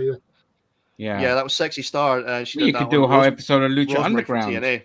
as well. Yeah. Well, I don't know if Lucha Underground would really warrant a Dark Side of the Ring. No, you're right, because it was just a shitly run promotion, really. It just kind of went under. But when I'm looking at individual wrestlers as well, Sexy Star, definitely. She got fired. Oh, yeah, Sexy Star was fired, although she was eventually rehired. But again, I'm now looking at individuals who probably could warrant a Dark Side of the Ring. So I won't go into too much detail, but let me know what you think. Ian Rotten. Yes. Jimmy Savile. Jimmy Savile. Yeah. But will the American audiences know him? Well, that's the thing. It was such a massive scandal, and I think this is one that you probably could educate an American audience with a proper dark side of the ring. think it's worth doing it for sure. Yeah. Yeah. Yeah. Yeah. The Iron Sheik. Really? I'm sure he'll get an episode at some point. He must do. Yeah. Yeah. Mad Yeah, Dog, he's done Mad some Dog crazy shit.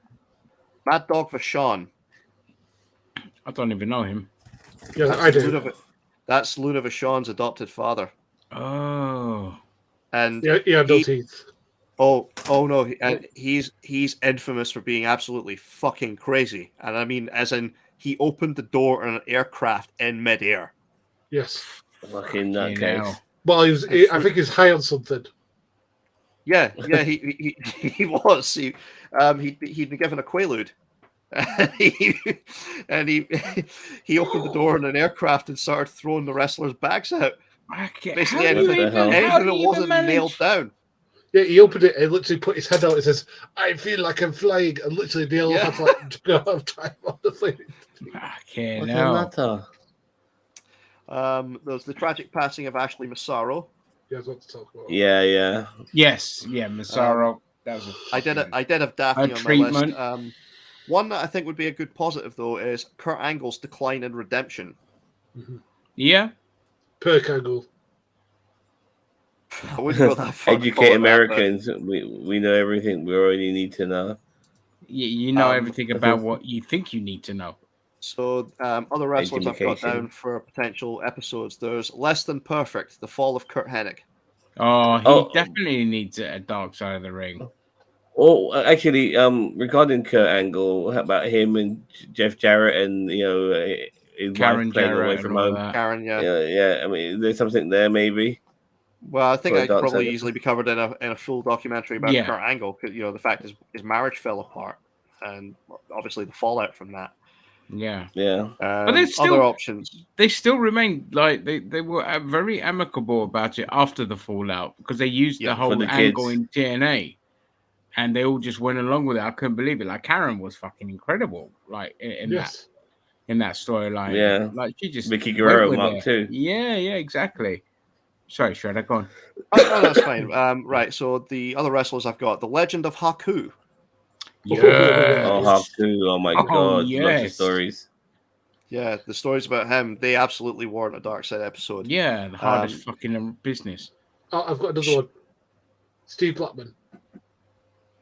Does he want a Dark Side episode? He's a good guy. He's a legit badass. He's a badass. He's a legit badass, but nothing controversial that came out of him. Yeah, does he really warrant a Dark Side episode? No, the stories you got Haku. Oh, look, you've got plenty of stories about guys getting into shoot fights, but do you have stories like Haku literally pulling a guy's eyeball out and stamping on it? No. Yeah. Oh man, Jesus Christ. Yeah. Haku's nuts. Yeah, so I saw him by the way. I saw Haku. He was like a couple of rows from us. When I was at WrestleMania 24, he was in the audience, and people noticed that he was in the audience and were asking for autographs from him and stuff like that. That was pretty cool. Surprised you didn't get one. No, he was in the. I could see him, but it was not easy to reach him, and I couldn't be fucked. Nah, fair enough. Right, so the other names I've got: Sherry Martel. Oh yeah, definitely. The Murder of Gentleman Chris Adams. Yep. Yes. And Patera. Don't know that one. He did time in prison for throwing. Basically, if you haven't heard of it, go look it up. The story of Ken Patera and McDonald's. Oh, Ken Patera. Okay. Ken Patera. Yeah. Sorry, I misheard you. I know who he is. Yeah. He went to prison. He got in a fight with cops, and he went to prison for a couple of years. Nice. Hardbody Harrison. Now, I don't know if you guys are aware of him. He worked for WCW. He was also involved in a sex slave operation. What? I got one here from Cousin Cheeto. The life and career of Gary the Bossman. Oh, yeah, I get it. Okay. Yeah, sorry. Yeah, Hardbody Harrison, I think, would be a good one. The Great Power Uti. Again, if you can ever find it, go and listen to the Art of Wrestling episode involving Luke Gallows and what was the name he went under? Cliff Compton. and the story of them going to Uganda and wrestling the Great Power Uti. Mick Foley's even told some stories about him, and Mick Foley's even got a story about him in one of his books as well. Okay. Art Barr would warrant an episode. Art Barr was he was involved in basically statutory rape of minors. Oh wow! Jesus Christ! Yeah, he was Eddie Guerrero's tag partner, but he was involved in statutory rape of minors. Wow, Perry Saturn. Yes, Perry Saturn. Absolute tragedy. What happened to him? Yeah. Lance Cade.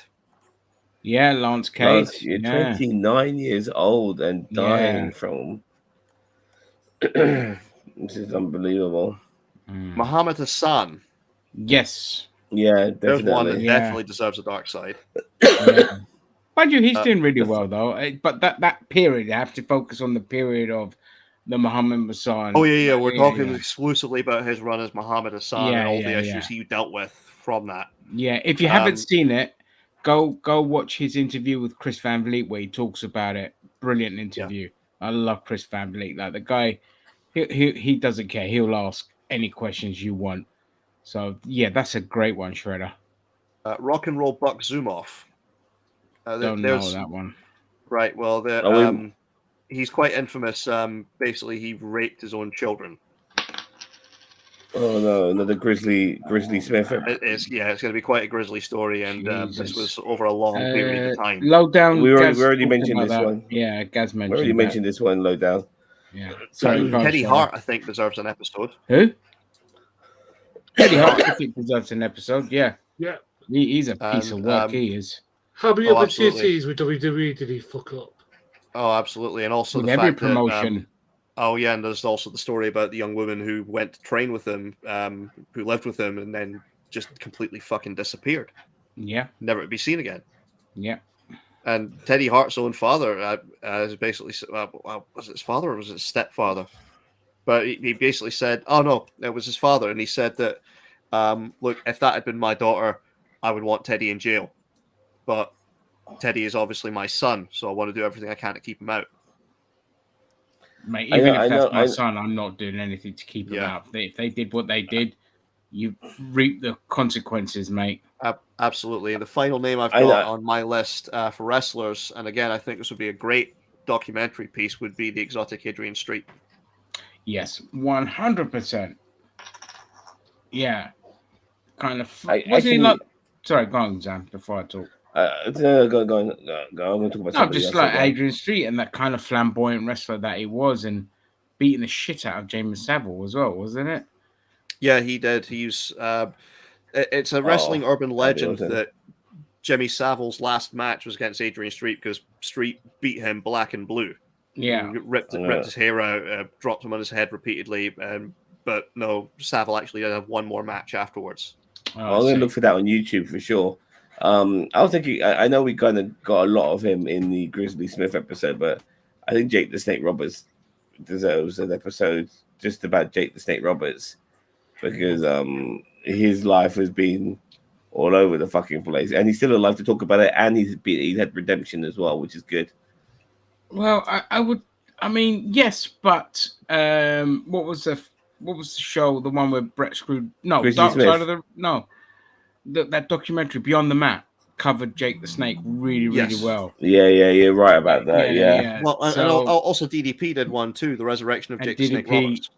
Thank you. I was about to say that as well. The DDP one did so. I don't really think you need a dark side of Vice High Shredder. Well, of course, hire Shredder. When it comes to wrestling, fucking anyone should hire Shredder.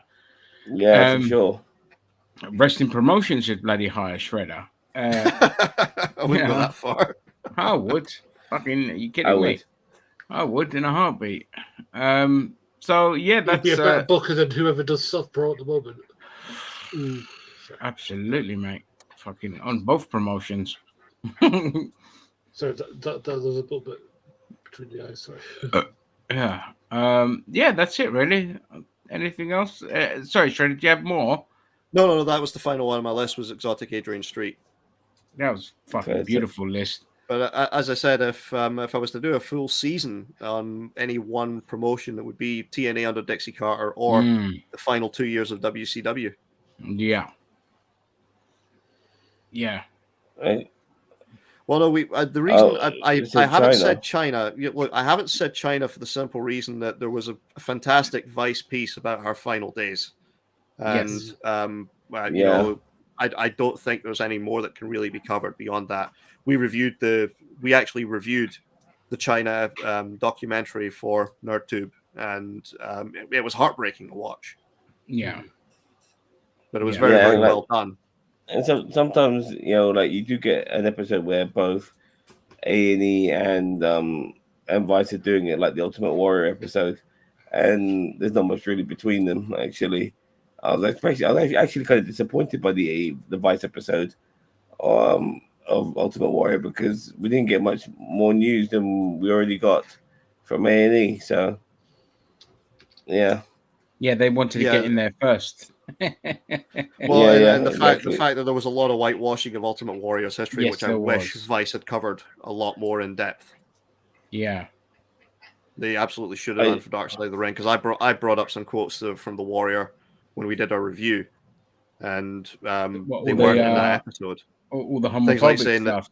Not just the homophobia, but saying things like, you know, Bobby Heenan deserved the cancer that he got. Oh yeah, well Hellwig was such. Yeah, he said some fucked up. I mean, that's why, like, the guy had, once again, like, I mean, he was destined for amazing things, and he just couldn't keep his shit together. It pisses me off like that. You know, it really does. It really fucking does. He just suffered with delusions of grandeur from day one. Just a complete. Well, it's what happens when you get pushed too far too fast. Yeah. No, I don't think he got superly pushed. I mean, within a couple of years of being in the industry, he got a title shot, but that wasn't too bad. There's some people who, like, within a couple of months, they get pushed to the top. Did you guys see the Piper bio on A&E? Yes, yeah, we reviewed it for NerdTube. We did. I can't even remember. Well, you might remember, Sam, because you were in fits of laughter when they did when they spoke about Piper when he was working in Texas, and obviously there was a large contingent of the audience was Mexican. Oh, La Cucaracha. Piper said, "Ladies and gentlemen, I'm going to play. I love the Mexican people, and out of respect, I'm going to play the Mexican national anthem on the bagpipes. So if you could all please rise." And then he plays La Cucaracha. Yeah. What a fucking G! What a G! Oh man, I love Piper. Piper was a fucking legend. Yeah, you can't get heat like that anymore. Oh, that should be Dark Side of the Ring. Piper. I'm glad. There's not much footage of him in Scotland, but when you do see some footage on YouTube of him in Scotland, even though he's not remotely Scottish, they fucking love him. They fucking love him out there, man. They love him. He came over here to work for a promotion at one point.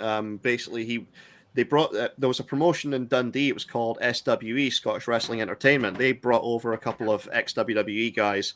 One year they brought over both Ted DiBiase and Roddy Piper. So I saw that.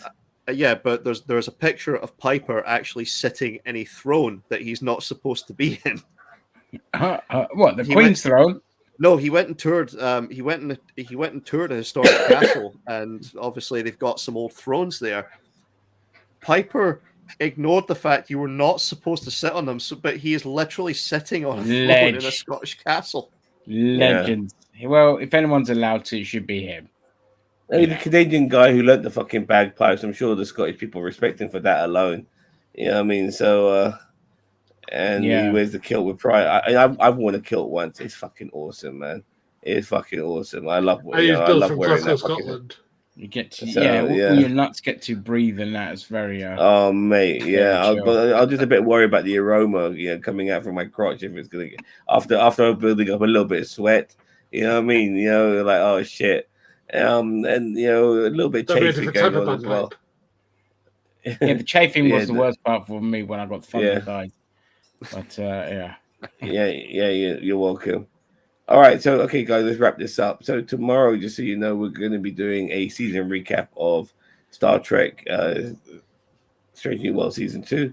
So catch it for that. But everyone else out there in YouTube land, Kick, and everything else out there, social media wise, thank you very much. Don't forget to like, share, subscribe to NerdTube, mainly on YouTube. If you could join us there, as well as all these other platforms, we are the greatest channel you never heard of. Thank you very much, fellas. Take care. My voice is going. Bye bye. All right. Bye bye.